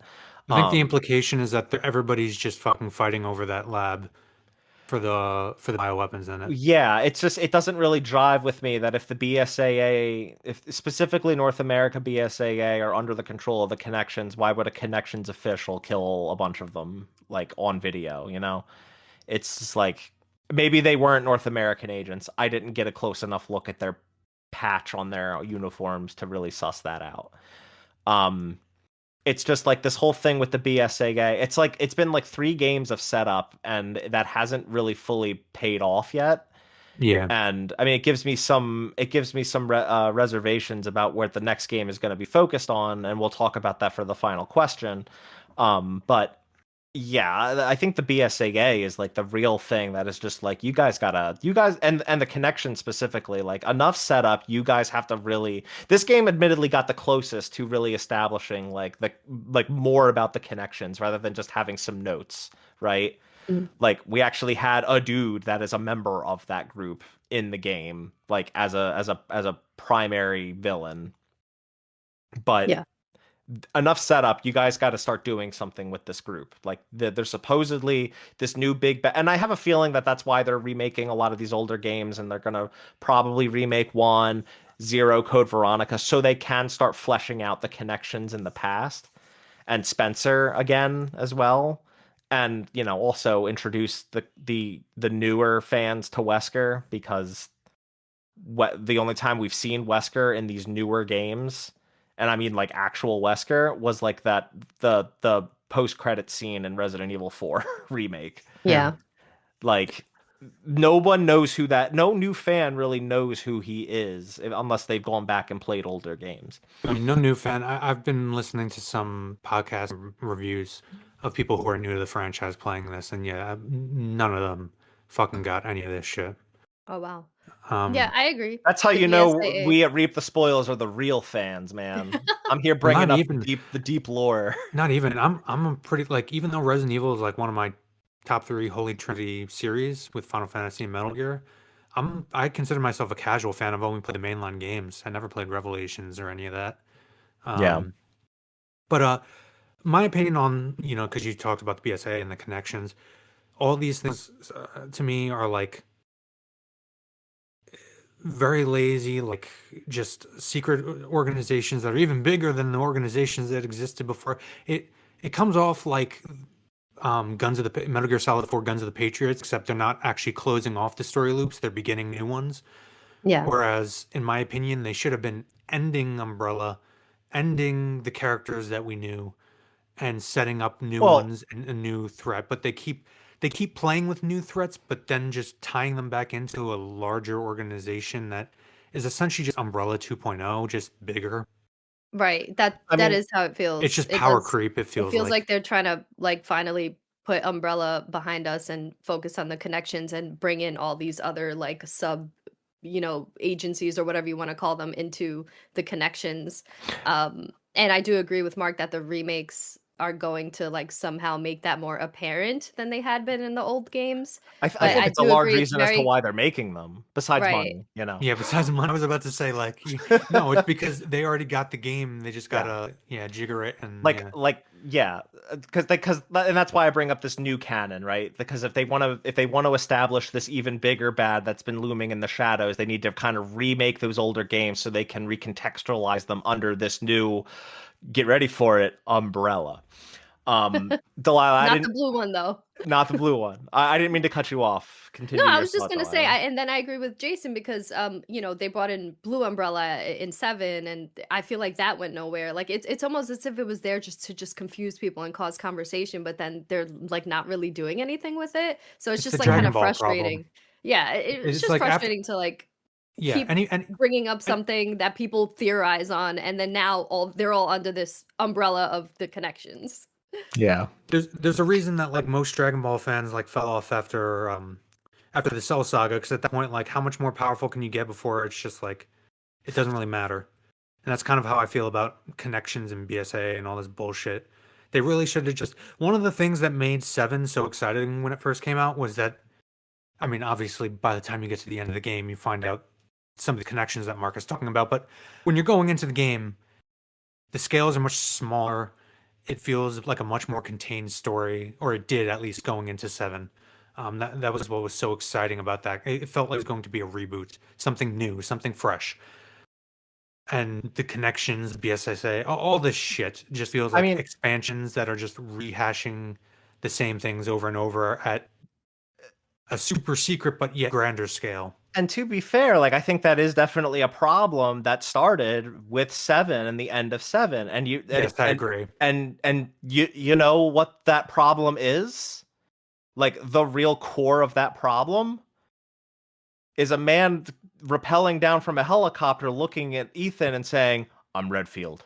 Yep, They're very unwilling to move on from these characters. And like I agree. part of the problem is I feel like we all expect these characters like Chris Redfield, Leon Kennedy, Jill Valentine. These characters are Resident Evil to a lot of people. And I understand why Capcom might be a little afraid to completely move away from these people.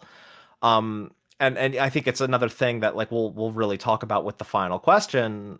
So I don't wanna blow our load too soon. But like I think that problem really started with 7, because 7 was a bit of a false start of think making you think that this was going to be a new beginning for Resident Evil, like really just setting up and starting something completely fresh. And now, how many games later? No, it feels like that was the start of setting up this completely new canon that they've now gone back and started adding to in the past so that it all makes sense within a new iteration of the franchise. And the And irony is that they pissed off now a lot of fans with some of the retcons they're doing, like yeah, the old hardcore fans. Yeah, well, I think it would piss people off less if they just have the vision that I have, right? Look at the old canon as the old canon, look at the new canon as the new canon, and just treat them as separate entities, right? Like if sure. you just view all the remakes and the newer games like 7 and 7 to Requiem as a new canon, like that doesn't affect the old ones where they don't really fit in with as much, you know? Just I treat them separately and I think it's fine. I I I tried applying that philosophy to Final Fantasy VII, and Well, that's a whole other it hurt can my of worms Yeah, that we're that's not getting into right now. Delilah, do not You- start that conversation. There's a big reason why you Yeah. can't do the same thing with that. Yeah. Okay. But this is not a Final Fantasy Yeah, no, I VII know. It was just podcast. a philosophy I've tried to apply for my own sanity, and it I doesn't work all the time. yeah, I think for Resident Evil that can work.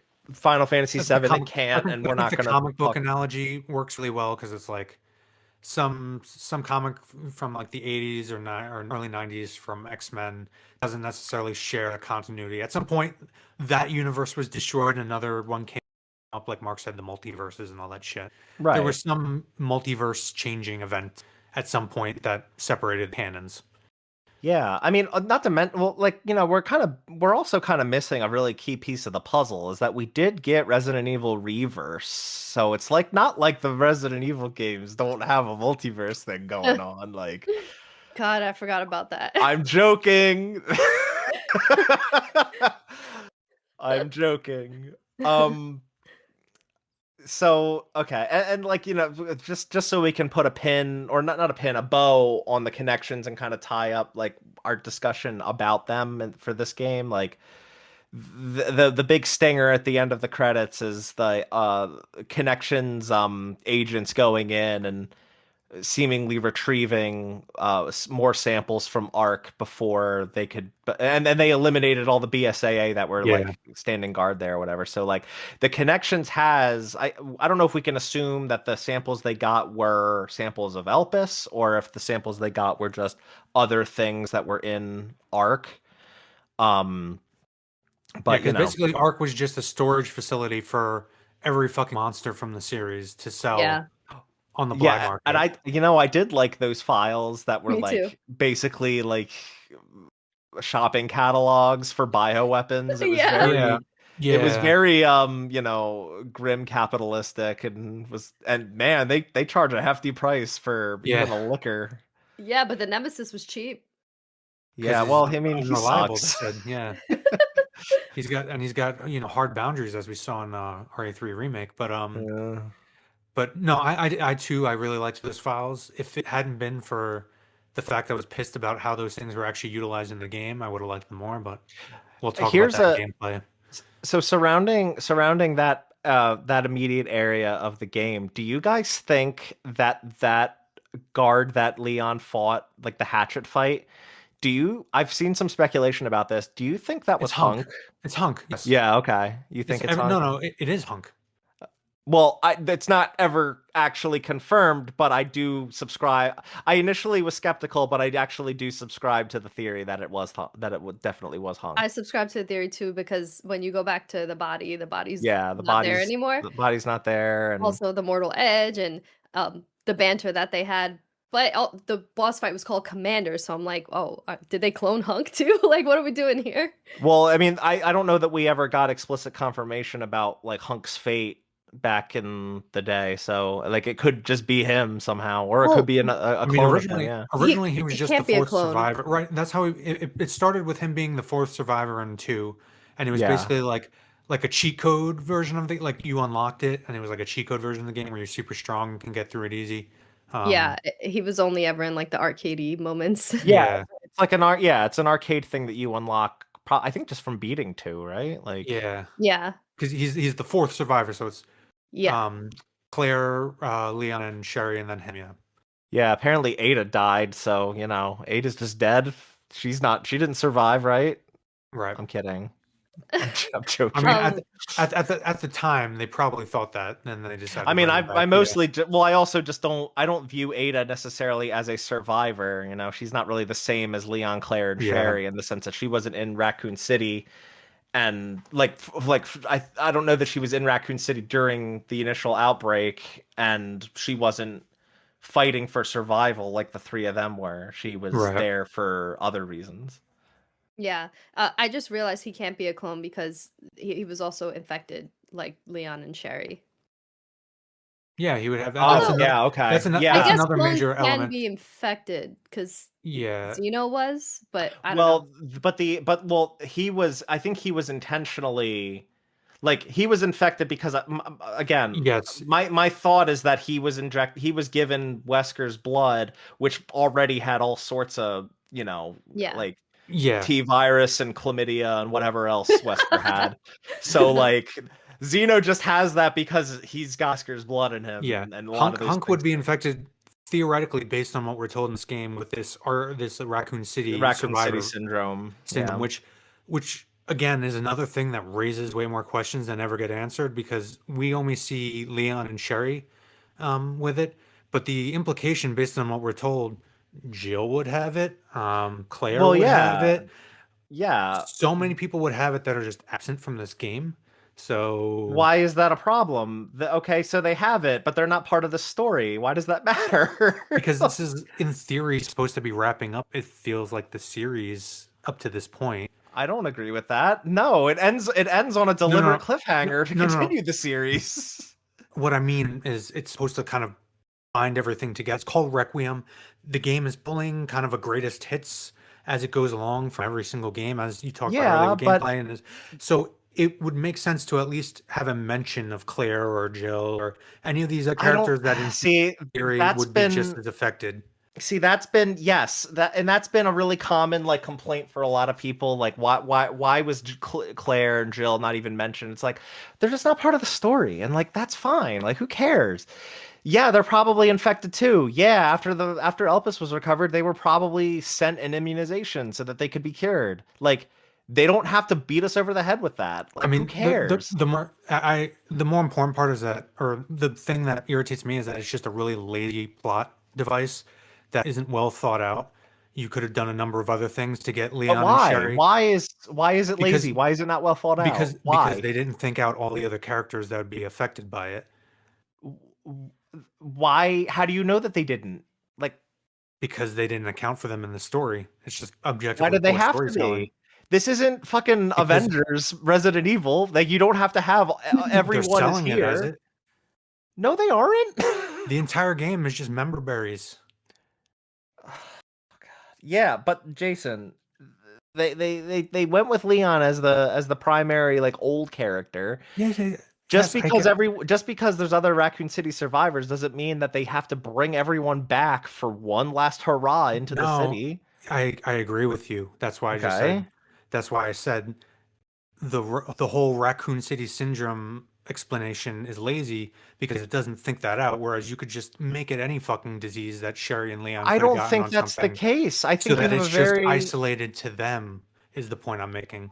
It wasn't thought you out. Is the don't point know I'm that it's making? you don't know that it's just isolated to them just because they didn't mention other characters that likely have, like, what Okay. about all the outbreak survivors? Like all of them were survivors. Some of them even probably died. I think only one name I recognized from Outbreak, Wilkins, I think in the opening like file that Grace has. And it wasn't even like the same first initial, but like, and Alyssa Ashcroft obviously, but she died prior to having Raccoon City Yeah. syndrome. But But it's like the they point being mentioned that though there is they that there's mentioned that like there are 5 cases. At the beginning, they mentioned there are 5 cases, but you would have to extrapolate that there would be a lot more survivors from Raccoon City than just a handful. okay, but I So don't it think wouldn't be they an needed to isolated sit there and problem. acknowledge each and every one for it to make But sense. I you think that's kind of are ridiculous. That would are actually be bad writing. no, Mark, you understand the point I'm making is that there are so many externalities created by that plot device that just making a simpler plot device of Leon and Sherry got this disease on this adventure together is just not only simpler but avoids all those other pitfalls and all those other questions.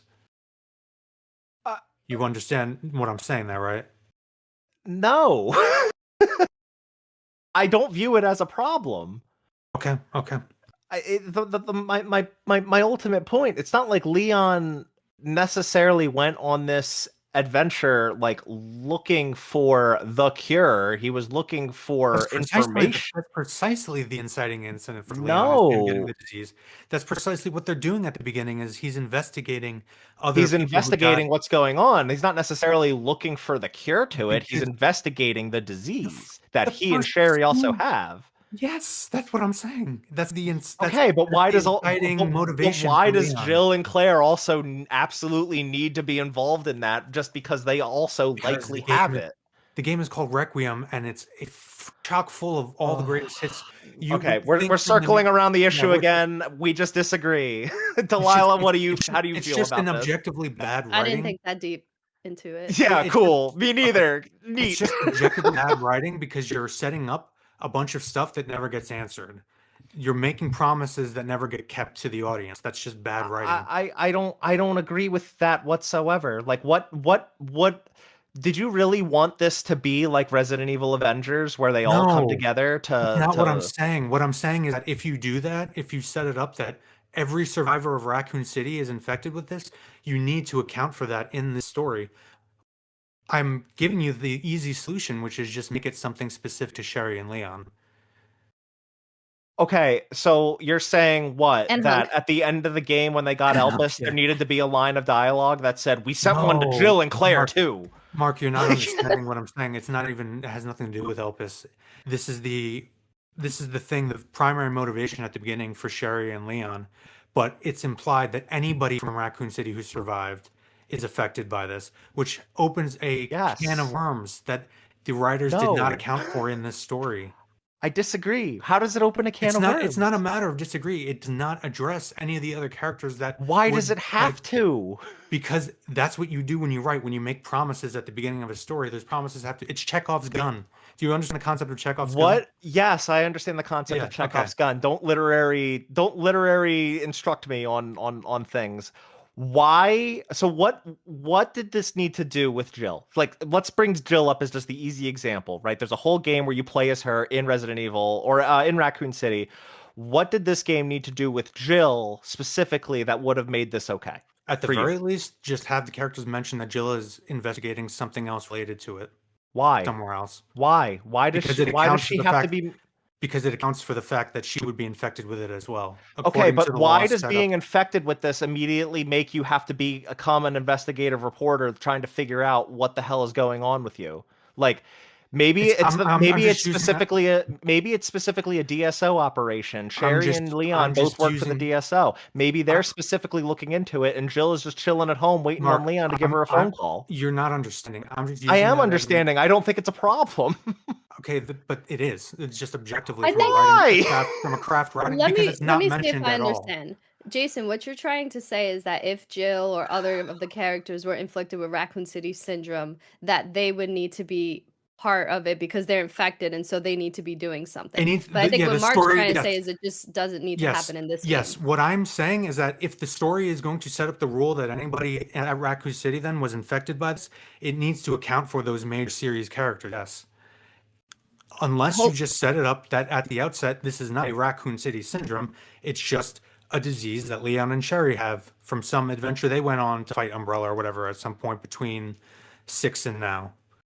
I understand what you're saying, but I think what Mark's point is that He they doesn't don't need to care. do That's that in fine. this But a game. lot of And now people that did Elvis care. exists, it probably no, no, doesn't no, matter because no. they'll just get cured. My point is that not that I don't care, because frankly, I would love to see Jill again. I would love to see Claire Me again, too. right? But like, it's not that I don't care. The point that I'm trying to get at is, yeah, those characters very likely have Raccoon City syndrome, just like Leon and Sherry do. I think it's lazy and bad writing to feel that it's an expectation for them to be mentioned just so that the audience knows that they also have it. Can't you just intuit that they probably fucking have it? Like, who cares? Why do they have to be No, mentioned no, no, just to no, no. make that okay? No. You're misunderstanding. By the rules set up in this story, they do have it, and it needs to be addressed Uh-huh. if you're going to set that up. Why? Because they are main characters in the series. Okay. And you also would need to account for not just those main characters, but every survivor of Raccoon City, of which there are large numbers now probably spread throughout the country. The only point I was making with this is that they opened a can of worms from the beginning, did not think it out, when it could have easily been resolved by just keeping the disease isolated to Leon and Sherry. That's the only point I was trying to make. It's just Yeah, writing but mechanics I 101. think ultimately I don't agree. I don't think it's a writing issue. I think it's a Jason issue. No, it's just craft level writing. Objective 101. and it's not and Chekhov's gun doesn't really apply. It's like they bring this up. It just has to do with specific characters that aren't mentioned because they're just not part of this I was narrative. using Chekhov's. It's not. It doesn't. No, I was using Chekhov's gun as an example to try to get across the idea of you set up expectations; those need to be followed through on. You make a promise, you set up a rule in your universe when you begin world building that needs to be delivered on. And I I can think see what he's saying actually, because now it's like should be a bigger issue than, and not that I think it should have happened in this game, but it should theoretically be a bigger issue in other games. I I also personally I don't think that I think you're overselling the amount or the number of survivors of It doesn't Raccoon matter. City. Now we're nitpicking. That's not the point. The point is that it doesn't matter if it's 100, 1,000. They're spread across the country, so it's not isolated to 5 people in one area. There are a bunch of people. You can extrapolate Yeah. that, and that's not even the biggest thing. The biggest thing is just the main named characters. But that Well, doesn't. At the end of the day, all I'm getting at is that the story constantly does this, where it will bring things in that either don't get answered, don't get addressed, or are just retcons or deus ex machinas to move a nonsensical plot along. yeah. I didn't think about it that deep, and personally, I don't think it wasn't important for my enjoyment of this game, but I do see what you're saying on a deeper level, which I honestly don't think these writers have ever been Yeah, capable all of I'm thinking saying is that that they deep didn't into think about things. it. Yeah, that's all I'm saying is that they I didn't mean, think about it. I just don't think I don't know. I think I did think about it that deep and I don't agree. I think we just need to leave it at that. Like Okay, agree to I think disagree. at the end of the day, I think at the end of the day, it would be nice if Capcom gave a little more attention to Claire and Jill, its female leads, because they haven't really gotten any attention in the past decade, Well, if we outside get of a Code remakes. Veronica remake, yeah. Yeah, but I also don't count that because it's like it's a remake, right? It's a remake of a game.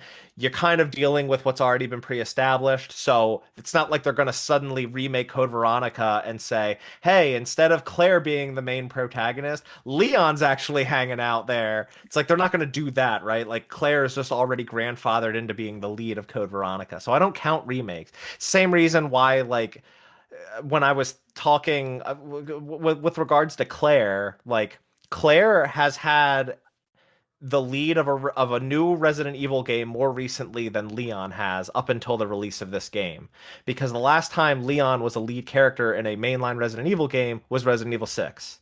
Claire was the lead character of Revelations 2, which was released in like 2015.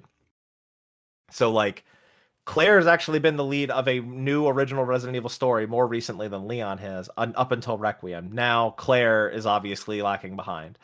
I think it was even I think it was even the same with Jill because I think no Revelations came out before 6, same year, but like 10 months before or something like that. So that one doesn't apply. But point being though is like it would be nice to see them get more attention with like new original things than Capcom has really given them. And part of the problem is, yeah, they keep doing the remake treatment, which is making old things new again. Those rules are already predetermined. And But with the new like, games, they only bring in Chris. yeah, and that's starting to get on my fucking nerves. But at least with like this game, like introduced a new female character, introduced Grace. I really liked Grace. I know you didn't, Jason, but I disagree. Um, and with regards to Jill and Claire, like it would be nice just for them to get some attention again. But at the end of the day, like I think they just trusted the audience would intuit that they had the syndrome as well, and once the cure was found, they were probably given a cure.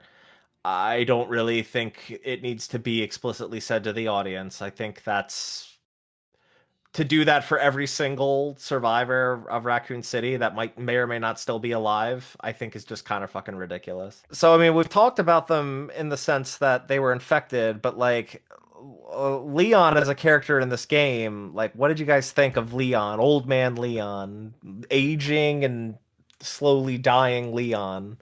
Did it break your heart like it did mine? Yeah, I mean, there was a certain point towards the end of the game when he was really going through it that I teared up a little bit because, he really tries to like keep it together even though he's suffering and tries to like act like everything's okay, which is a really strong thing to do. Overall, oh man, Leon's great. He's slowly becoming one of my favorites. Jill, typically my favorite, but Leon is kind of Oh man, Leon is climbing up there. However, I do feel some of his one-liners were a bit more forced than they had been in like Resident Evil Okay. 4, Yes. but some of Yes. them were really good. Well, I think the meme is getting a little out of hand. I don't know if you guys have been seeing like the Leon quip meme that's been going around since Requiem came out. People are making like some really dumbass jokes, and it's like, all right, guys, Leon doesn't actually talk like this. Can we knock it off, please? These aren't as funny as you think they are. Yeah. Um, the only Leon quip I had a problem was like after that initial fight where um you're in like the doctor's office and like the first chainsaw enemy comes out. Oh, he just lets the chainsaw guy walk up and kill the doctor lady. Well, no, I He think should have shot her. the directing of that, the directing, because that was a big talking point from the trailer. Like, why didn't he stop the guy? And like, apparently, the guy walks up and like the chainsaw's kind of obscured. I think it's a little more reasonable in the proper game than it was in the trailer. But at the conclusion of that fight, he's just like, "Well, that went well," and I'm like, "Oh, are we doing Marvel dialogue?" Well, that just happened. Like, come on, man, you're Yeah. better than this. And then he never said another line that was that like, boringly cringy again. Um, but I don't know. I liked his quips, his Liked most of one-liners. them. I thought if they had less overall, it would have been better. Mm. But I'm not gonna lie, like when I first played as Leon, I hyperventilated, partially because I really like RE4 combat so much, and partially because he looks super cool. Like I think like having the wrinkles and everything, it just like really added to the character. I love like Oh man, I love Old we Man know who Logan. Delilah is Like I going just into, man. like What's who that? isn't, Wait, Like what'd you say? No, What did you? this is I was joking because this has been a topic on the internet of lady gamers gooning to Leon Oh, and well, like I mods mean, taking male it. Yeah, gamers too. male gamers too, male buddy. gamers too. Yeah, I guess. Yeah, that's it's just doesn't even need to be said. But yeah, it's just, either way, like I really love old characters, like old Oh man, Snake, Logan. like Yeah, old Logan, like all I love that, and I think that they did a really good job with Leon in his design and just like how his character has become. It was just some of the one-liners sure. that didn't hit for me as much. Yeah. Overall, I have pretty much the same conclusion. I felt like they did a good job. It felt like Leon looked like an older Leon might look. Um, of course, there's the whole controversy. He looks like he was wearing a wedding ring. Who is he married to? Um, Yeah. Who do you but guys think he's married to? I well, mean, people have been saying Sherry, which is fucking weird. that's What is Oh that? yeah, disgusting. no, that's gross. Absolutely not. And people need to shut the fuck up that Yeah, That's saying some that. That's pedophilia shit. that's yeah, that's awful. fucking weird. It's But very weird. And No, it yeah. has also, to like of be. note, she's wearing a ring too, but it's not on her ring finger. Well, It's on her pinky, I that's why think. people started saying it at first because like the people saying it at first genuinely thought it was fucking weird. Like not like it wasn't like a weird like internet fetish thing. It was like people pointing out how weird that fucking looked. Um, but Yeah. um, but no, I don't think that was the intent. And I'm No, not at yeah, all. It but has to yes. be either Ada or Hunnigan. I mean, Oh, I Hunnigan think would it. be awesome. That'd be like Bond marrying That's like the Moneypenny. only person those are the only two people he's actually like expressed interest to, right? Well, Ada mostly. Huntington. I was kind of disappointed that Hunnigan wasn't on the radio operator. I mean, Sherry's fine, but yeah. Yeah. Well, Hunnigan, he did hit on her at the end of Resident Evil 4. He hit on her at Well, the yeah, beginning of Resident Evil yeah. 4. Oh, the He was beginning hitting on. and the end. This is Yep. I said earlier, like four was basically a James Bond movie. Like he's in the same way that Bond hits on Moneypenny, from begining to end. It's kind of the same Well, I mean, relationship. clearly, you guys didn't, get called a pervert by Ashley by trying to look up her skirt. Because. Because we're not She perverts. wishes. We didn't She try that, wishes. Mark. No, that was her wishing. Damn, Jason. Just kidding, just kidding. No. But I agree. I I know, agree I with what Delilah said about like, yeah, there were some forced quips, but for the most part, it didn't look like Leon. The only problem I had with Leon in particular is they tried to do this mirror character arc with him and Grace, where Grace is he is so numb to it, and he's trying to get back to a state of innocence, where Grace is going in with a state of innocence, and she's kind of being thrown headfirst into the craziness of all this biological weapon shit. But at a lot of points in the story, it kind of acts like the events of Resident Evil 4 just didn't happen, because they try to do this whole survivor guilt thing with Leon with Resident Evil 2. And you get a whole flashback sequence with the gun Shadow and his daughter. Mhm. Like, oh, I could never save anybody. I could never. But the whole point of Resident Evil 4 is he does save somebody. He saves the president's daughter, and by Well, I proxy, think the president in the fucking world. Like, so well that in character aspect kind of already got resolved. but again, in Resident Evil 4 remake, like they definitely build up that survivor's guilt a whole lot more than they did in No, original Resident no, Evil no. 4. Wait, Sure, wait, sure. let me finish my point. Okay. Let me finish Yeah, my yeah. point before you go off. All right, hold on, down boy. Um, they go into the survivor's guilt of Leon in Resident Evil 4 remake a whole lot more than they did in the original. And then I don't feel like they did a ton of like survivor's guilt with Leon in this game until he hits Raccoon City. And that kind of makes sense because yeah, they're playing heavily into the nostalgia of going back to RPD, going through the gun shop kendo, and like remembering those moments. I know you brought up member berries, and like yes, this game does have a lot of that stuff, but I feel like with those aspects in particular, and going back to those moments, it's him reminiscing about the people that he, at the end of the day, couldn't save, and that the events of Resident Evil 4 do not change that. He couldn't save Marvin Branagh. He couldn't save he couldn't save Kendo. that still that's still true, and being in those physical places again, like that's going to bring those feelings back up regardless of the arc he had in 4. I don't Sure. really think it retroactively ruins that. I think it's just, being there is a little different than not being there for a character like Leon, you know what I Mhm. mean? Yeah. It's just the dissonance that I felt with that part of the story, just because it feels like the events of 4 never get mentioned generally in the series outside of 4. And again, With that regard to the largely has to character. do with how Yeah. disconnected and weird 4 is Yeah. compared to the rest of the games. Yeah. Yeah, so and it feels weird that, especially with how much they draw from the previous games, and like obviously I don't expect them to like fucking take Salazar and put have a Salazar boss on your way to the laboratory, but you get what I'm saying. Like, no Yeah. Verdugo, no Plagas, etc. Yeah, so that was the only weird thing I felt, was I didn't buy into the Survivor's Guild thing. I definitely feel like a lot of those like memory points, like with Marvin in particular. Plus, again, this is a really stupid thing that was exclusive to the deluxe edition, but you get like this extra little side quest that are like the notes that are these notes from a daughter to their mother, and it's like a very young girl writing these little notes to her mom, and you find them all throughout Raccoon City.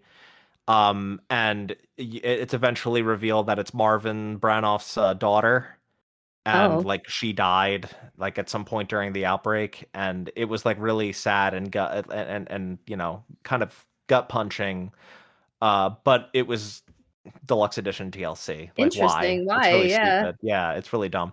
Um, but like, yeah, seeing and reading the note of like Marvin setting up like the welcome party for Leon and assigning all the different officers to like, you're on decoration duty, you're on getting the food and all that stuff.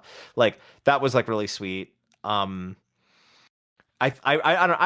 don't the Raccoon City, the RPD section like was basically just there for nostalgic purposes, but it hit me as a big fan of this franchise, as someone that has played Resident Evil 2 several times, both the original and the remake. Like, it worked for me. It really did.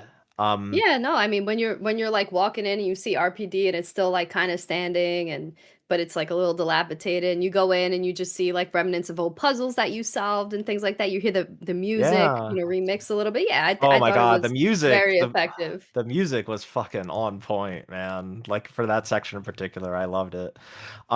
Did you guys see the little Easter egg in RPD? Tofu? Yeah. Mhm. I saw like a piece of him because I heard the boings and I was like, what the Yeah. fuck? And then I saw like a piece of it. I was like, is that tofu? I think that's got to be the silliest fucking thing in this game. can't Yeah. believe they did that, but I really like. It's actually no, it's not quite as actually. I somehow find tofu less silly than motorcycle jousting with guns, but Yeah, we haven't even. Yeah, I guess we could talk about that. I The mean, other thing I want to bring up about Leon that I loved, I love the hatchet. I think the hatchet is fucking cool as shit. Yeah. You don't Yeah, like the I was hatchet? I was waiting until we talked about gameplay. Oh no. Well, because I guess since we're talking about Leon in the second half of the game, and you just mentioned RPD, and I agree with you guys that like to an extent, having been alive and played those games when they came out, and it does hit somewhere, but at the same time, it doesn't serve any narrative purpose really. Um, and I would argue that when Leon goes to Raccoon City, and part of the reason going to RPD got numbed for me is because it follows an extremely long, laborious, and boring open world segment of playing as Leon for a few hours, going to entering and then going through and getting the bomb pieces and all that in Raccoon City. This is where I would argue the game falls off the cliff is that midpoint when you switch primarily from Grace to Leon, and the story moves to Raccoon City is where Oh, the and game really when the game nosedives. becomes Resident Evil 4, you didn't like when the game became Resident Evil 4? It doesn't though. It I agree it with Jason highlights here. I don't how know. important to Resident Evil 4 success good level design, good encounter design, um, the snappiness, the arcadiness of the aiming, the dependability of shooting an enemy in the limb and they automatically fall versus here where it's RNG, the dependability of a kick being an AoE for area control versus here where depending on how the enemies hit, it might just be one target hit for the melees. There's a lot of inconsistency, a lot of bullet spongy enemies. We can get into it point by point, but in my opinion, the hatchet just breaks the game um, because you can effectively deflect everything and anything, I think you could and do that in 4 and remake though it's too infinite. with the knife. But it's I mean, unless you unlock the infinite knife, it's not infinite. It's a resource that has to be managed. And Well, there's also all the other things I just talked about, the good level design and counter design that accounts for having the crowd control rather than the Leon sections in this game are all not even hiding it, just square arenas. Now, obviously, you can boil down a lot of levels to arenas, but compare a square arena with, God willing, maybe a box or two to be able to loop around versus just the opening level or the opening arena of four, the village, that first village section where you have to hold out for a little while, the house, the ramp, the ladder. It's so memorable in comparison. And you can do that for like almost every arena in four is so well made, so handcrafted, and takes into account the mechanics of the game versus the bland slog. Not, and it doesn't help that just the cityscape of Raccoon City is bland, dull, I mean, uninteresting. you're in a blown up It's like very post-apocalyptic it's very wasteland clear that essentially. this is a reused asset from the failed open world multiplayer live service thing they were going for. Yeah, I can see that.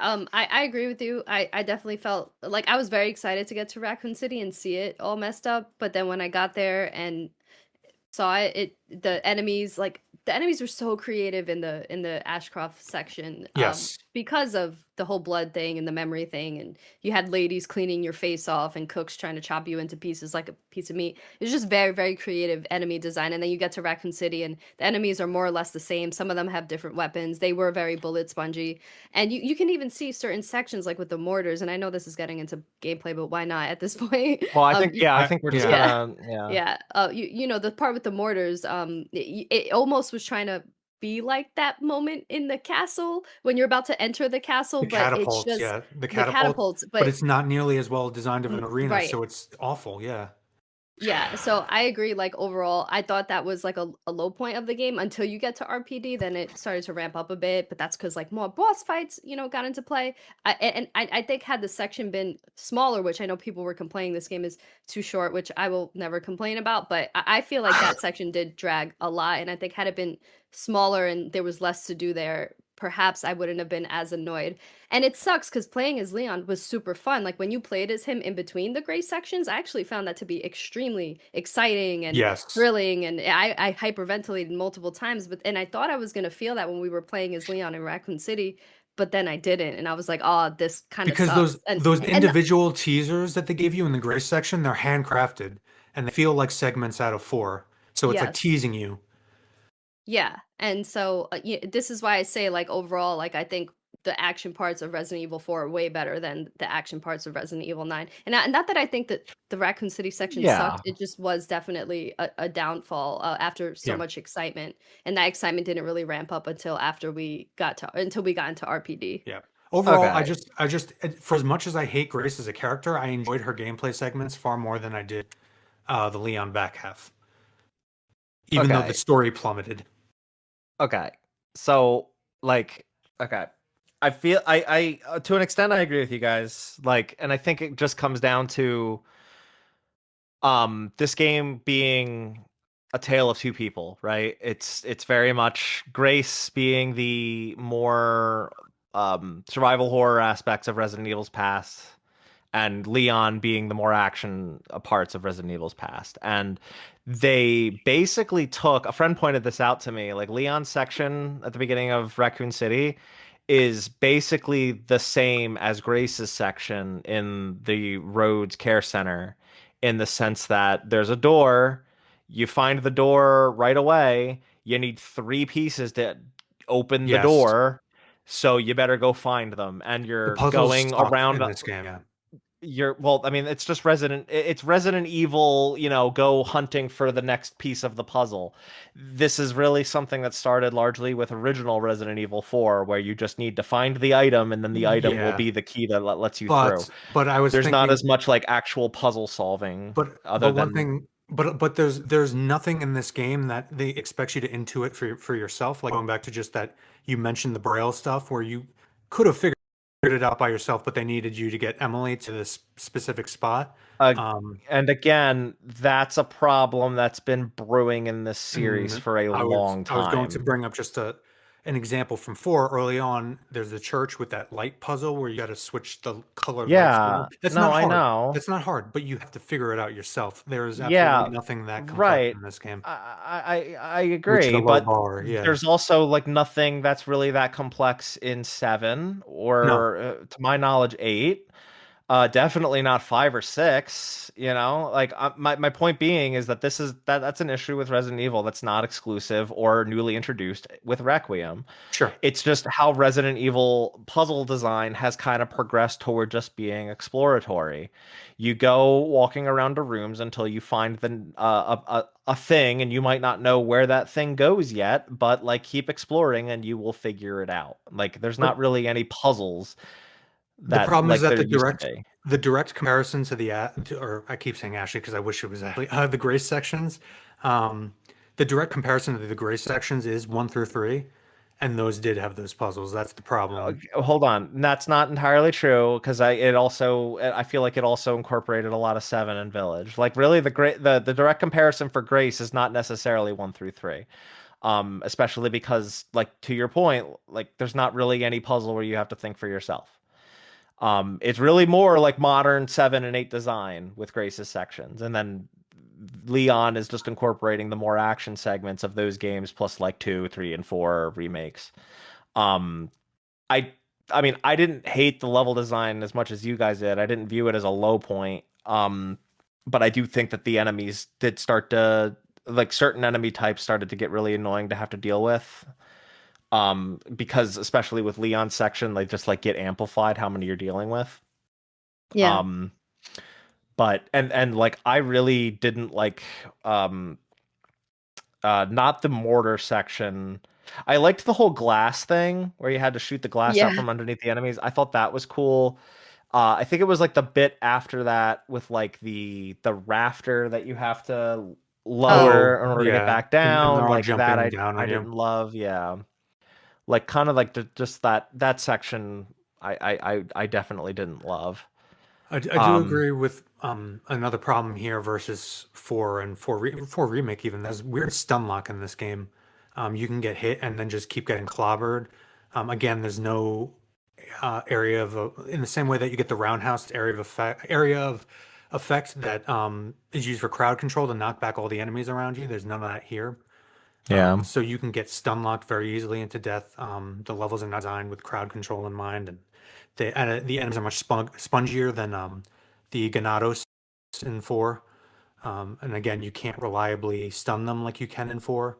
I mean, There's just that a also, lot of mechanics that just make it inferior. This is what I said at the top, where like I don't want to ever play this game again, because if I want an action horror game, go play 4. If I want, even if I just want a first person survival horror, I'll go play 7. I think 7 is better. 7 is better than the Gray section. I mean, it's not like I'm, gonna pick and choose games to play over one over the other. Like, I'm not gonna go replay this over 7 because I think that this game does everything 7 does but better. I'm gonna replay all of them because I just love Resident Evil, Mm. But yeah, like that I didn't hate the Raccoon City section, I guess, as much as you guys didn't like it. I thought it was fine. I don't think it like dragged the game down. I definitely think Grace's section was stronger, but that's also just Yeah. because I think we can all agree I think it lasted the longer. care center was probably the best part of the game, and that's kind of another, you keep pointing out these trends with the modern like RE engine games, is they kind of front load the best parts. Yeah, Yeah, that's Where true. the bigger house was the best part of 7, and the stalk. yeah. What's his name? Was it John Baker? I don't remember the first stalker, the husband, Joe Baker. Joe Baker. Sorry, I thought it was um, Jack. Jack, sorry. Joe is his brother. Yeah, Yes. him along with Mr. X, probably the best stalkers. The stalkers decreased in quality. This is some of Well, the worst yeah, I stalkers in mean, this game. well, no, the worst stalker was Nemesis in 3 remake Or because he's yes, not fair even a enough, fair stalker. enough, fair enough. Yeah. And that's like a shame because he's based on what was the best stalker in a video right. game. No, the Like, Alien and Alien Isolation is the best stalker and Oh, stuff. And it's okay. criminal. It's go check criminal. out that episode. It's not okay. It's just it is what it is. And every I'm not game that saying I'm incorporates not a saying stalker, it's okay. I'm saying okay, Jason, fine. it's just Like, it's hard to accept like the very basic AI things that, and the way they use like soft and hard cutoffs for the stalkers in these Resident Evil games, that Alien Isolation never had to account. Alien Isolation, the AI was so good, the design so good, but it is what it is. Yeah, I didn't hate this section. I thought it was fine. It just wasn't as exciting. Grace had such good set pieces, man. Like the blood section. I mean, sorry, the part where you're like in the grinder section and you're having Yes. to like deal with the enemies. That was so cool. And then she oh, goes down the the bloody slide. And The Resident Evil 5 conveyor belt, you mean? Yeah. yeah, there you go. Yeah.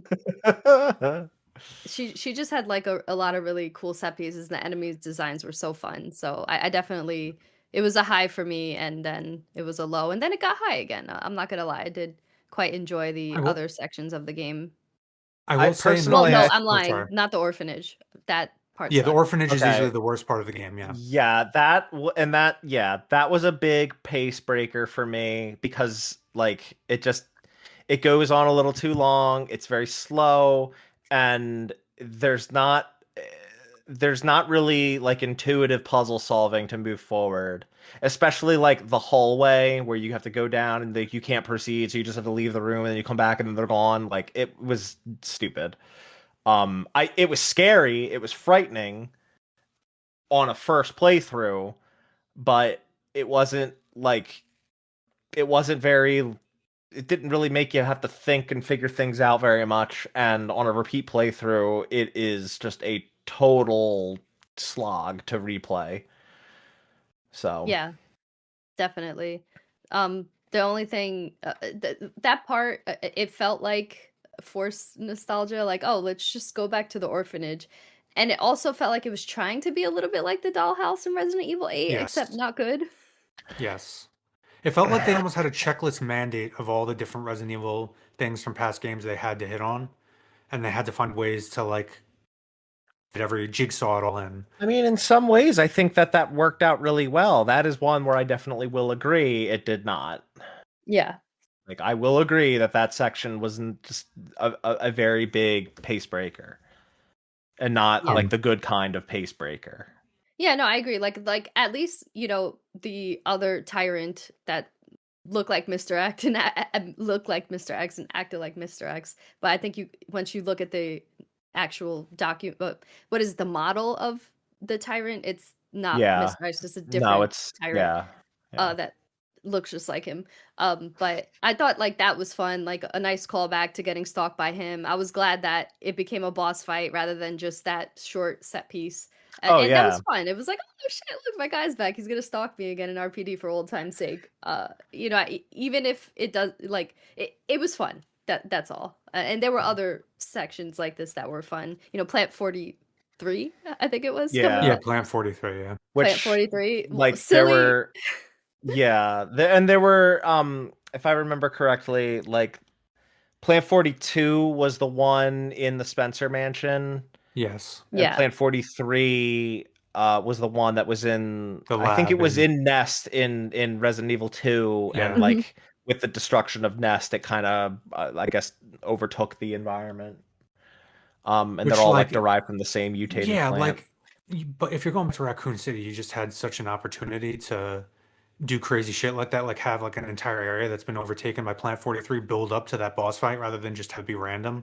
I mean, you do get a little Yeah. bit I of mean, I feel like they did build it up. it's a tiny it's like three pathways that have some like Yeah, formation it's not there. a long section, but it's But Resident I'm Evil. saying These but games I'm typically aren't saying long. I'm saying that whole like open world, bland, boring area Delilah and I were talking about dragged, like that could just chop it up and create more of that build up, more of that, and do more with the environment than just like it looks like some bland military shooter from the 2000s that's just dusty Yeah, okay. I yellow. sure. Yeah, I guess instead of just brown and gray, they could have incorporated some green. For sure. I'll give it to you. but Or yeah. the only gameplay wise, the only thing mechanically I'll say for the Grace section, one thing I didn't like is I felt in the same way that the axe kind of broke the Leon sections, crafting kind of broke Yeah. the blood crafting kind of broke the set by like 2/3, not even, it might have been a little over half the way through. I was just running through an empty care center and like no blister heads were respawning because I I killed everything with injections like and bullets. It's so easy to well, craft and on just normal difficulty. It's so easy to craft just no, unlimited shit. I don't disagree. I think I cleared out pretty much everything in the care center before I realized or before I knew obviously that it was going to shift over to Leon. Leon would have a chance in the care center, Right. and like it's like, oh, it would have been easier to kill all these things with him, And and he actually and would have gotten stuff. as a quick side, I was actually pretty disappointed. I thought that I was going to encounter something as Grace that would help me open all those cabinets, but no, it's just the axe with Leon. And by Yeah. that Yeah. point, you're done. So it's kind of like it felt like a puzzle, like something I would have to get later on, And it's just that was just a little disappointment for me. Yeah. Yeah, I liked that you could leave some of those cabinets open for her to have more ammo, but to your point, there's really not much to do at that point with Grace once you get back to the care center Right. with her.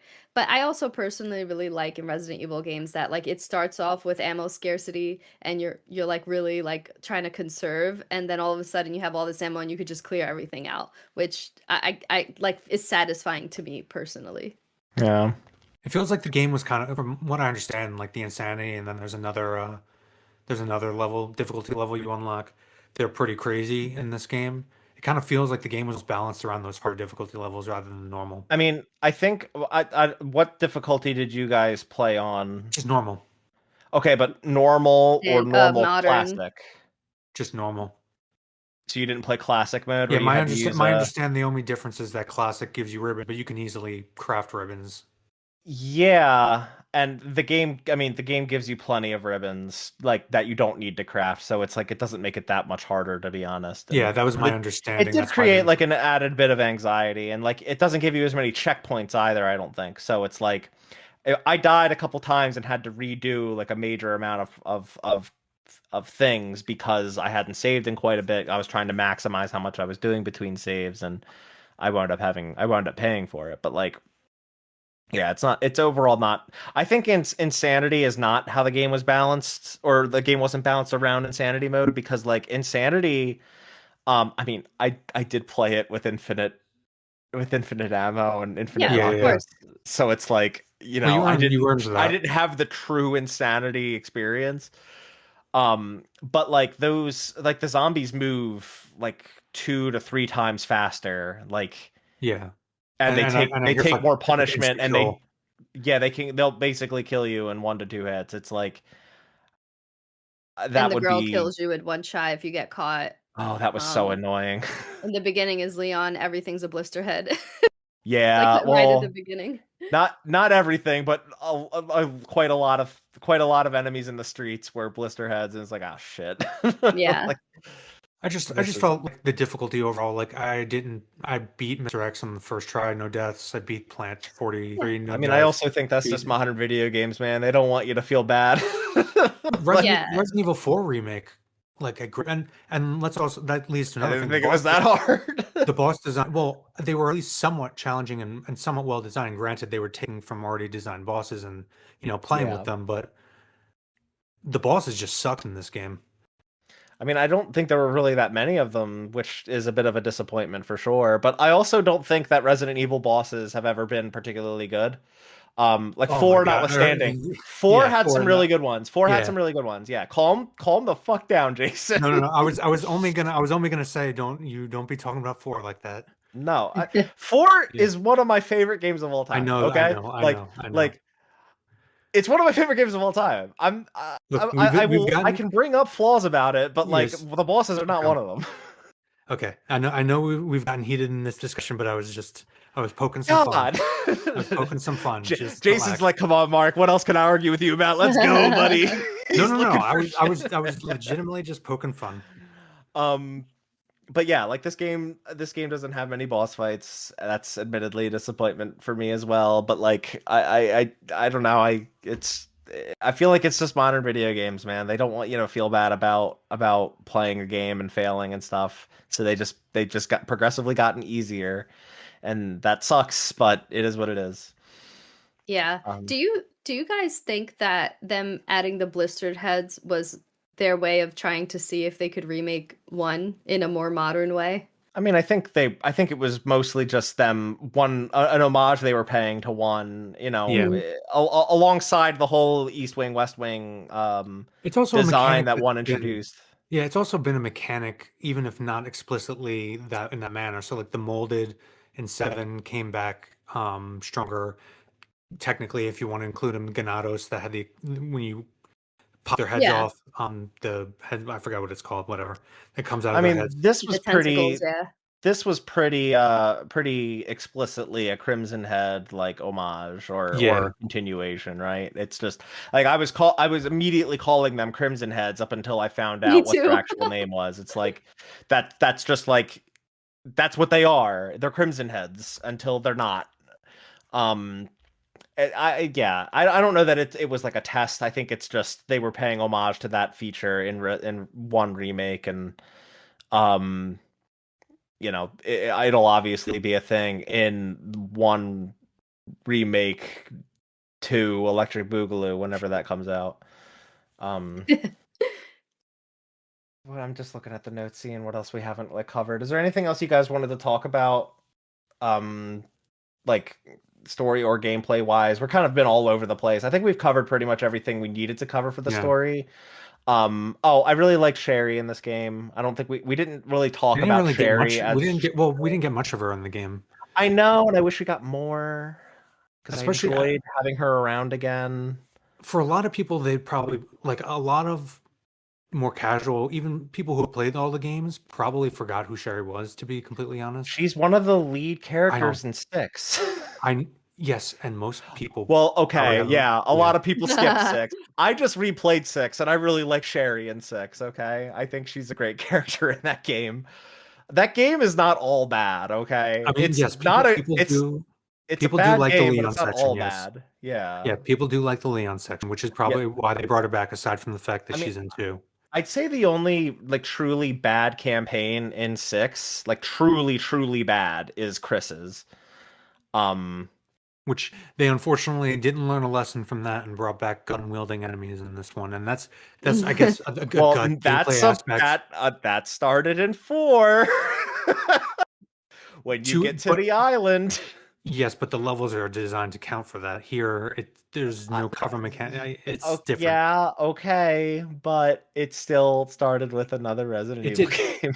A lot of the bad, yes, you're right. A lot of the bad trends in the series did begin with 4.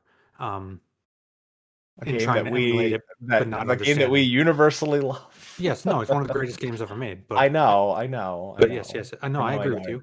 I agree with that. It started in four, but that does spoil from the zombies randomly shooting blindly, but somehow always hitting you to the dumb sections in the lab where you're in gunfights, but you don't have a cover mechanic in a game that's very clearly designed for melee enemies and crowd control. Well, Yeah. there is there's a tank with a liquor in there that you can like break the liquor out and it'll kill everything for you. Yeah, yeah, I saw that. Yeah. I mean that's pretty cool. I mean, other things, I was just disappointed with the, um, first of all, inventory management is like non-existent with Leon. But just Yeah, there's like no weapon variety, and there's no they didn't even bother with a merchant. They I just did a think lame. Again, this is why I feel like it was probably that original live service open world idea. well, I think a Um, lot of the problem, like I think a lot of the problem with Leon's section is that it's a section built around like ideas for a long form game that is only half this game, and it yes, kind of feels a little, and it's a little better on a repeat playthrough because on a repeat run, Leon starts with the I or the band that gives him points for enemy kills. So right, you're immediately from the beginning accumulating points that you can spend on weapons and upgrades and items and stuff. Versus halfway through the game where it feels like it's very just like it suddenly feels like a completely different game, you know? yeah, So, which like I'm not bringing that up as a defense of it. I'm just bringing up like that's really why it feels kind of just half baked. yeah. Um It just doesn't feel as tangible or satisfying as getting treasures or combining certain I treasures, mean, I do think trading it them would be in, very weird and though if there was a merchant in the ruins of Raccoon City. Like I and think that would have been awesome. that's saying it If you're gonna have fucking motorcycle jousting between Gideon and Leon with guns and shooting axes at the gas tank, you can do a fucking merchant in Raccoon City. And not even just that, just have more weapon variety, have more actual tangible upgrades. I do yeah, I do wish that the upgrades weren't I wish that the upgrades were better. I don't think there were I feel like they should have leaned more or less into upgrading your weapons and more into getting more interesting charms for your weapons. Right. Because like the sniper rifle charm in my opinion was like the most interesting one. Oh, are you talking about the one with no scope? It gains Yeah. power. Yeah, that's the Yeah. best weapon. It makes it the best weapon in the game. I Yeah. mean, and it's just really cool because like it's not what you typically how you typically would use a sniper rifle, so it kind of forces you to play the game a little differently, and you're rewarded for doing so, even though it's a little unorthodox and does kind of it has a risk reward. Yeah. You can no longer aim long range as well, but your weapon is more powerful. It's like it has a couple there's a trade-off with that one, whereas there's not much of a trade-off with like the SMG one, where it supposedly makes you less accurate, but does it really? No, it really doesn't. No. Yeah, I thought the weapons were just basic, but I didn't mind. Again, that whole section wasn't my favorite anyway. So, I will say though, I did find that from a combat perspective, switching between Grace and Leon, it didn't feel like I had to rewire my brain. It felt very intuitive, which I appreciated. But I wonder if that's because I've played Resident Evil 7 Yeah. and Resident Evil 4. I wonder how this would be for someone who's like new to the series that isn't familiar that with those like gameplay mechanics where you could just like shoot a zombie, then kick them, and then do it like hatchet attack to finish them off or something like that. Yeah. I also I like that, you know, they had to even go into like the differences in the characters and obviously the gameplay genres and styles they were going for between Grace and Leon. Like I like that their UI was different, like Mhm. their ammo indicator, their health indication, the menu like completely different and it just completely sold like the style of game that they were going for with each character. I think it was a little smart in terms of just like at least for people again for people that are in the know, like it very clearly showed this is what we're going for with this character. This is what we're going for with this character. 7, 4, and other things in between for each half of the story. Yeah, and them encouraging you to play first person as Grace, I thought was cool because well, in subsequent playthroughs, I did play as third person, and you realize just how much she trips and falls, which is kind of Yes. funny, Yeah, she Yes. especially looks in the beginning. and the speed of the character, even in first person, it feels unnatural how slow it is. Well, I It's will, wonky and it takes some getting used to, but it I looks will weird in third say, person. I thought it was pretty cool that she only tripped and fell in the beginning, and as she went along, she became a bit more stable. So I Mhm. thought that was like a nice little She tripped detail. and fell like when you were running out of the like the lab below the lab that like starts to explode and blood starts gushing out and stuff, and you're like outside in the The courtyard where helicopter. yeah, when you go to get the helicopter key, that's what I'm talking about. When I was running out of there, she tripped and fell a couple times. Oh, Um, okay.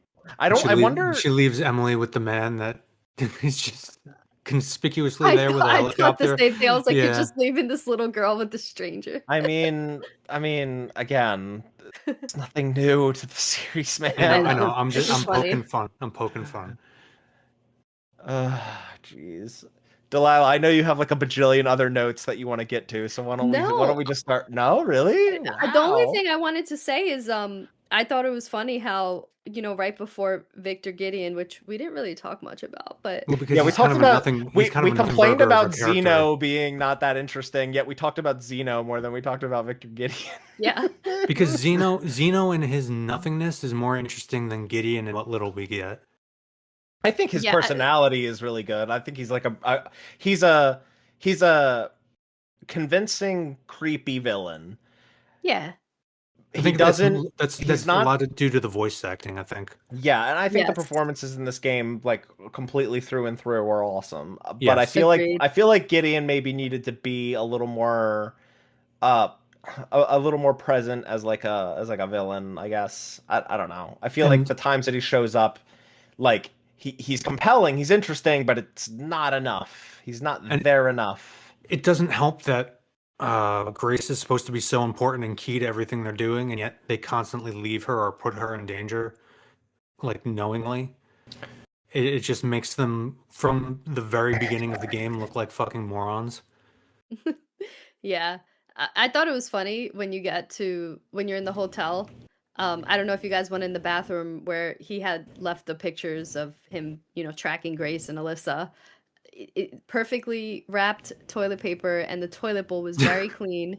I'm like, I was just picturing him going to Walmart before he like tries to like murder this family. Oh shit, man! I finally found her, but oh shit, what if I have to take a dump? Like, Yeah, it's just like cleaning the I toilet bowl mean, just to make sure. maybe he did that for Grace's benefit. He wants to pamper her and he cleaned the toilet for her. It's very nice of him. Yeah. Unlike the bathroom on the first floor, which was fucking disgusting. Yeah, yeah, he like actually cleaned the bathroom. I was impressed. Just like Zeno, cleaned up the welcome sign for Leon and placed it nicely in the beginning of RPD. I was like, wow, that's actually pretty nice of him.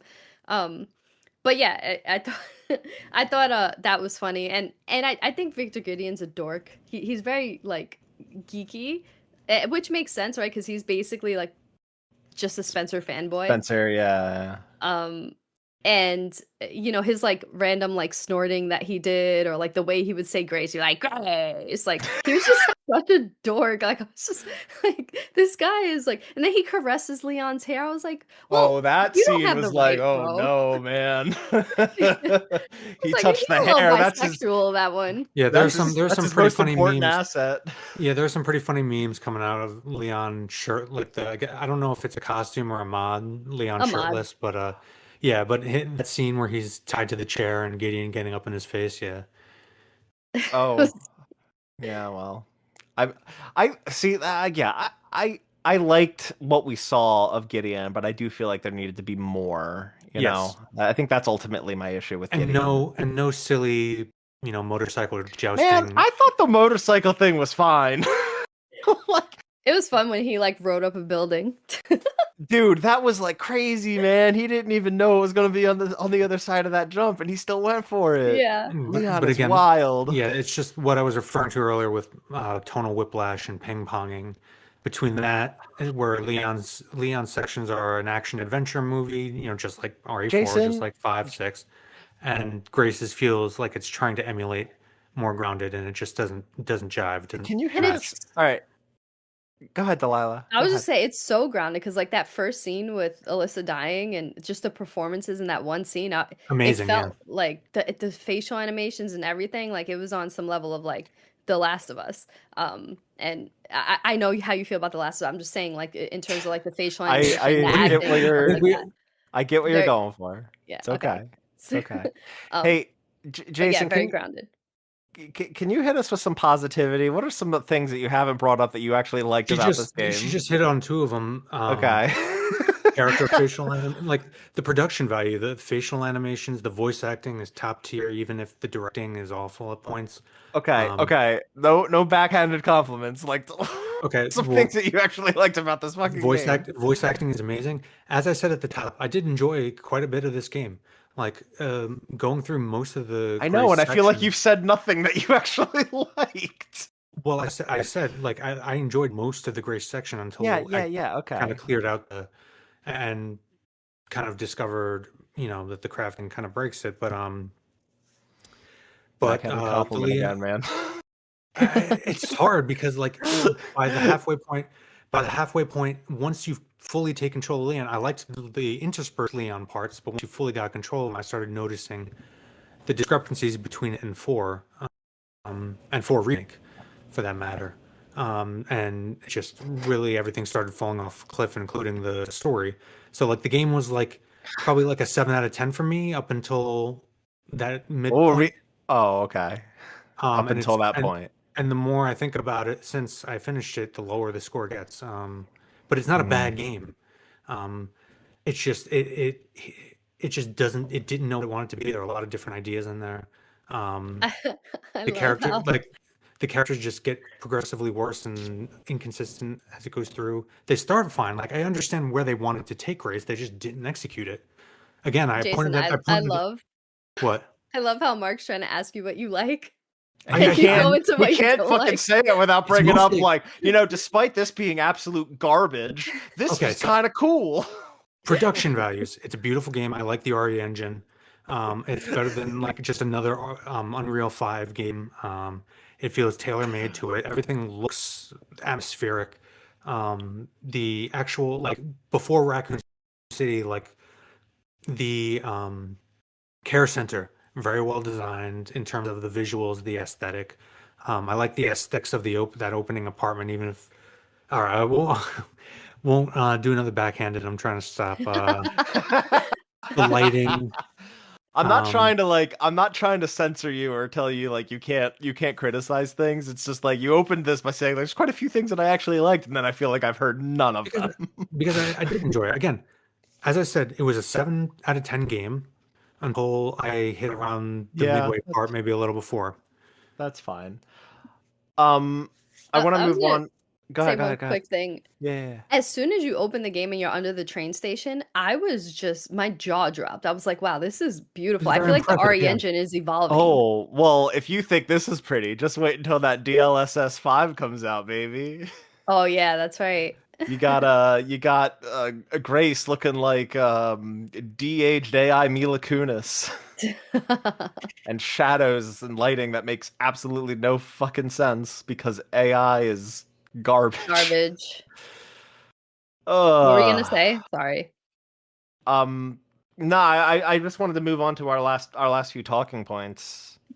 Yeah. Including one more talking point and then the final question that I wanna bring up because I want to make sure we have enough time to talk about it. There's DLC confirmed coming. What do you guys want that to be?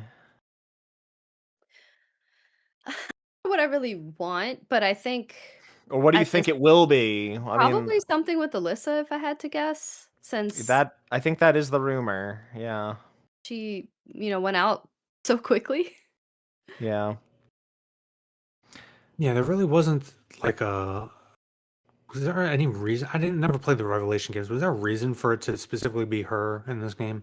Well, Other than Alyssa is from Outbreak, not Revelations. or sorry. Again, I'm casual fan, really. I just Well, play I the mean, main. I think part of it. I mean, this might counter your hypothesis about this game, like kind of being reiterated on multiple times and then just kind of jumbling a plot together. Because like the Outbreak games, like picking Alyssa, it could have been any of those survivors, but picking Alyssa might have been like an explicit or a very deliberate choice as another Raccoon City survivor, one that's a little lower stakes than say Jill, Claire, Leon, etc. But like she still is a Raccoon City survivor, and picking her or any one of those Outbreak survivors was probably a very deliberate choice for setting up this narrative, for setting up Grace as a character, to have that to give the game that sort of connection back to Raccoon City, even if it's not a direct one to our protagonist. So, like, I mean, Alyssa comes back from someplace when in that flashback section, so maybe we get a DLC of whatever she was doing. Maybe she was doing something important. She carries a gun around with her at all times, clearly. So, like, I don't know. It could be Alyssa. It might not even be right before the game starts like that. It might be something completely different.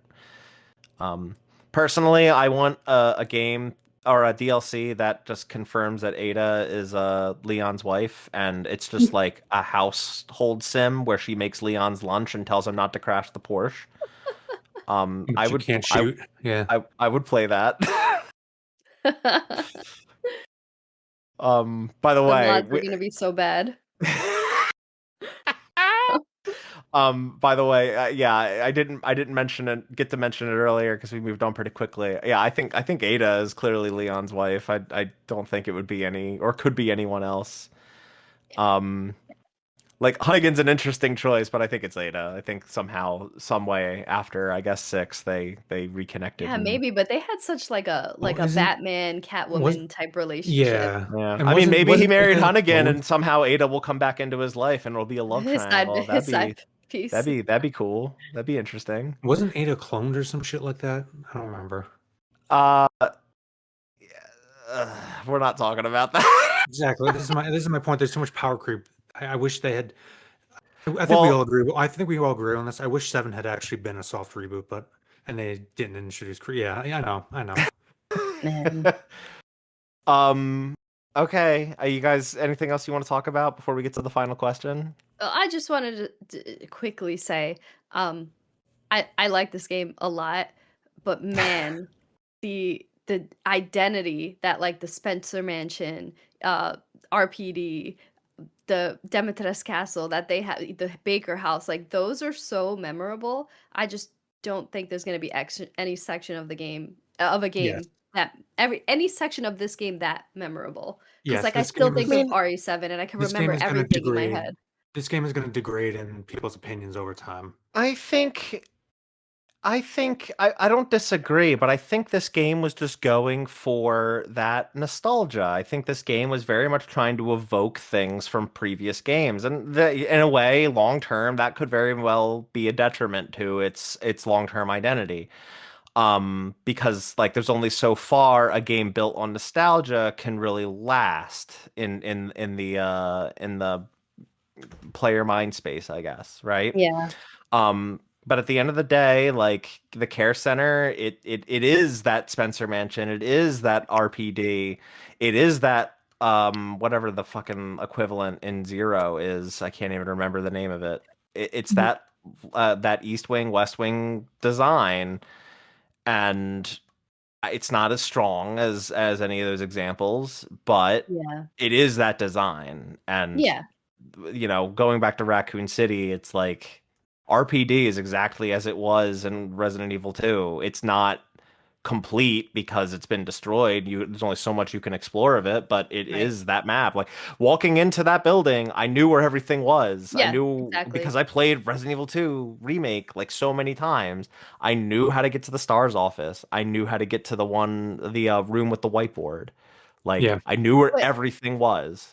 and I think that will be the case with Grace's section as well too. Definitely not Leon's, except RPD, just because there already was. Mhm. And this the reason why I brought it up because it does tie to the final question, but I'm not going to answer that question. I'm just going to say this, like environmentally, like just all the details in the environment of those other locations, I feel like they just stick with you. Whereas I don't feel like there's anything even in the care center Yeah. that is going to be as memorable. Like just some of the like chandeliers or like the stairs and like the Resident Evil 8 in the Demetres castle, like they just like stick so easily in my mind. You know, some of the like gritty, nasty stuff that you saw in Resident Evil 7 in the Baker house, like there's just so much like environmental like storytelling, and there is in this game too, but just like the design of it just had such an identity. I can't even use another word to describe what I'm trying to get at. It's very much, you hit the nail right I on the head, and that's, I find it interesting that with Resident Evil 6, the game faced a identity crisis, so to speak, which led to the what we got with 7, and now we've come full circle. I feel like this game points out another identity see. crisis in I the Resident Evil franchise, I don't where it agree. needed to pick one and focus on it, and it decided to try to toe the line again like 6 did. I don't agree with that, Jason, because at the time 6 came out, nobody liked it. And, say what you will about what the long-term opinion will be of Requiem, but it is not the same case. A lot of people really liked this game out the gate and will still continue to like this game. Sure, but It it's is getting not the same increasingly as 6. divided. It's getting increasingly divided Yeah, but not to after the the first few point, not weeks. to the yes, but not to the point where where you can Not no, not as bad as confidently 6. say This is not as it's going all right. through an identity crisis. 6 was a bad game, okay? This is not a bad game. I'll say Okay. that. So Yeah. like I'm not Conclude. saying Let's yes. conclude there. I think at the end of the day, no matter what, because you probably had people saying the same thing about 7 when 7 came out. Oh, no one's gonna remember the Baker Mansion. It's really small. It's That's not. It's crazy. not. It's not the. It's not to the scale of like the Spencer Mansion, which is true. It's not. It's not that big. Doesn't need to Um, be. I'm not saying it does. No, I'm not saying to you, I'm saying to the people who say that. I'm saying when the game came out, people probably said the same exact thing, and clearly time has proven no, that's not true, right?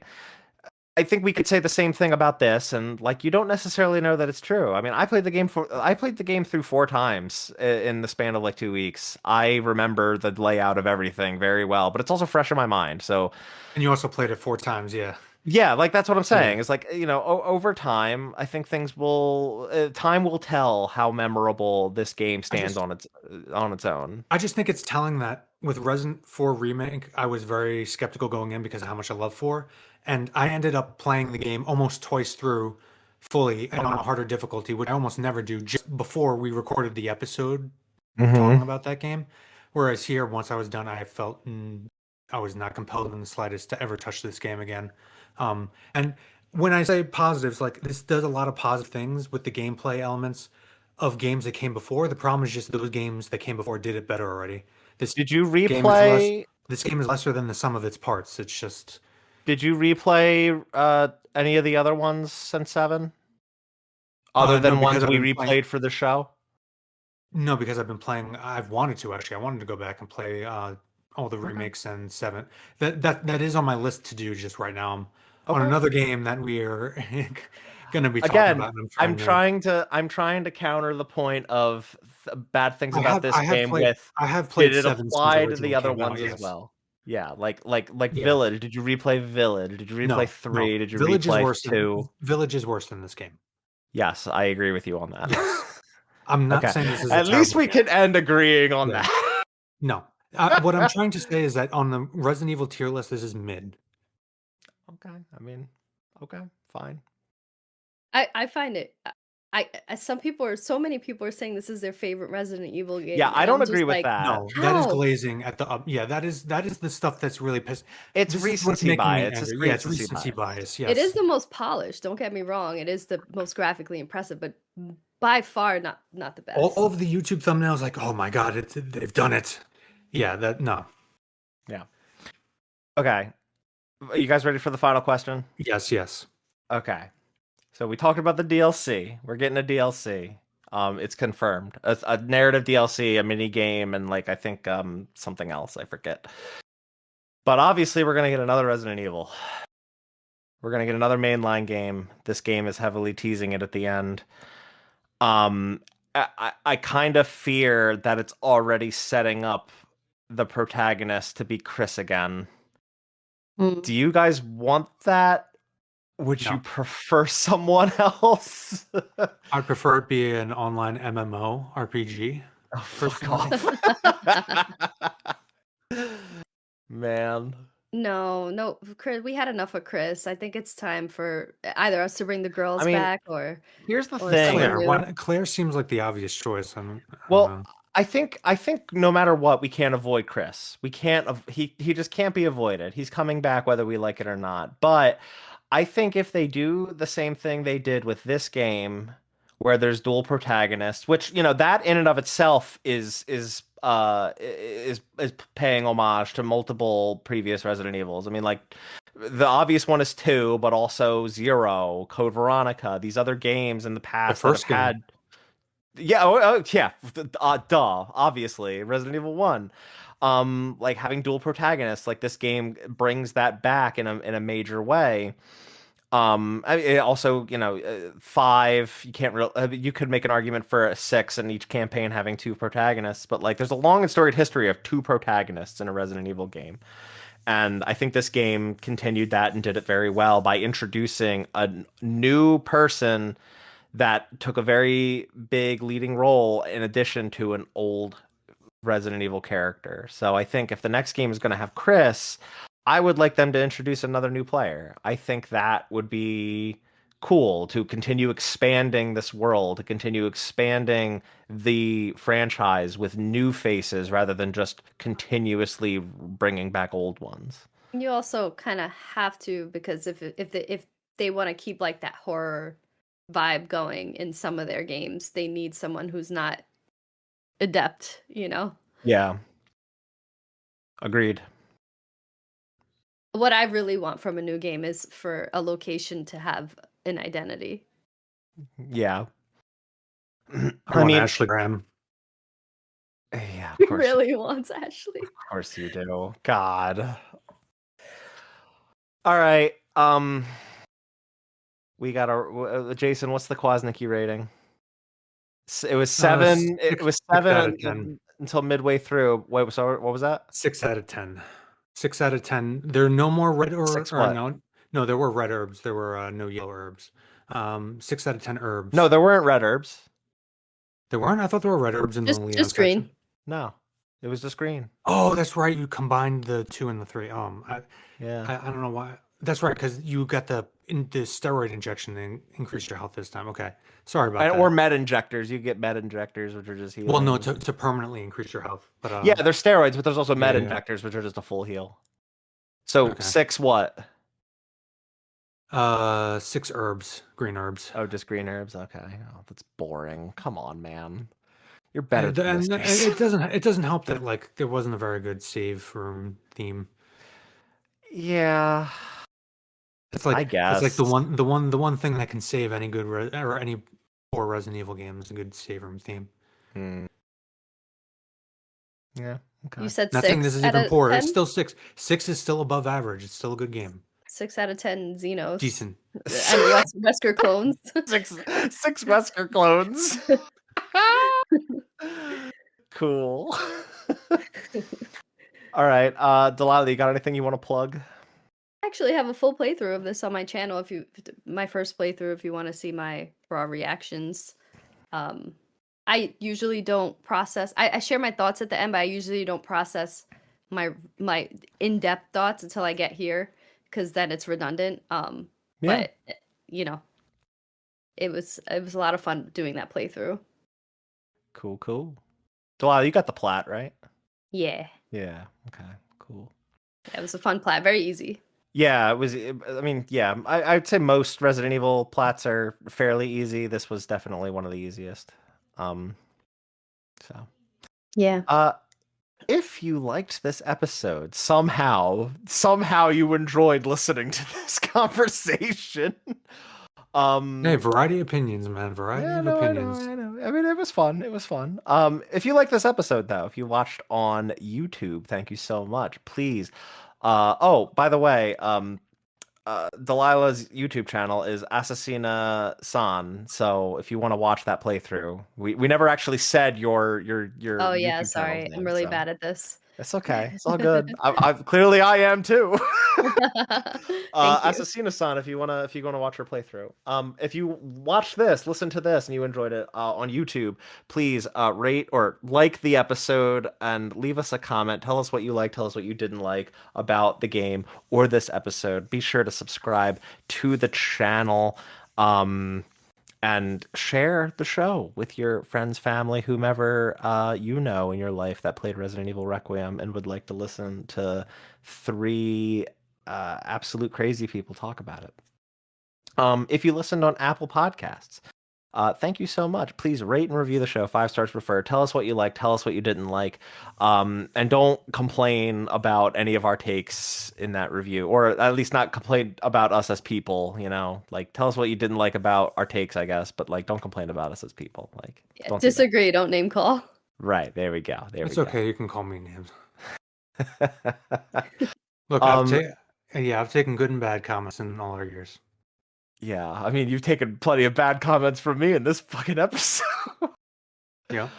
I can love you, take it. buddy. I love you guys. I love this show, and like, Aw. I don't want anyone listening to this think like, oh my god, these three people hate each other, because we've gotten that before, and it's like, no, man, just like, come on, we do a Why do show you think I together. clarified at the top that I I I know. enjoyed a good chunk of this game? We've also been doing this together for over 10 years at this point. Oh, why'd you have to say that? So if we hated each other, we would have just stopped. We old son. I feel like Leon in Resident Evil Requiem. Yeah. Jason, what's the next game we're talking about on this show? The next game I'm talking about is the game that I alluded to that I've been working on because I suck at 2D platformers, Hollow Knight. I'm so Yeah. excited. The first one, not Silk Song. We're playing Hollow Knight. So you Yes. can get that like anywhere. At this point, it's you probably played it before. Play it again. Play it again. I'm playing it for the first There's time. a upgrade for it. Yeah. I'm playing it on Nintendo Switch 2, on the Nintendo Switch 2 edition. Nice. Hollow Knight. It's pretty cool game. Pretty cool game. All right. So yeah, if you want to listen to the next episode and prepare for that, play Hollow Knight. Join us next time. We'll see you in about a month. And as always, thanks for listening. Bye. Goodbye, everybody. I wasn't talking to you, Siri. Jesus Christ. Okay.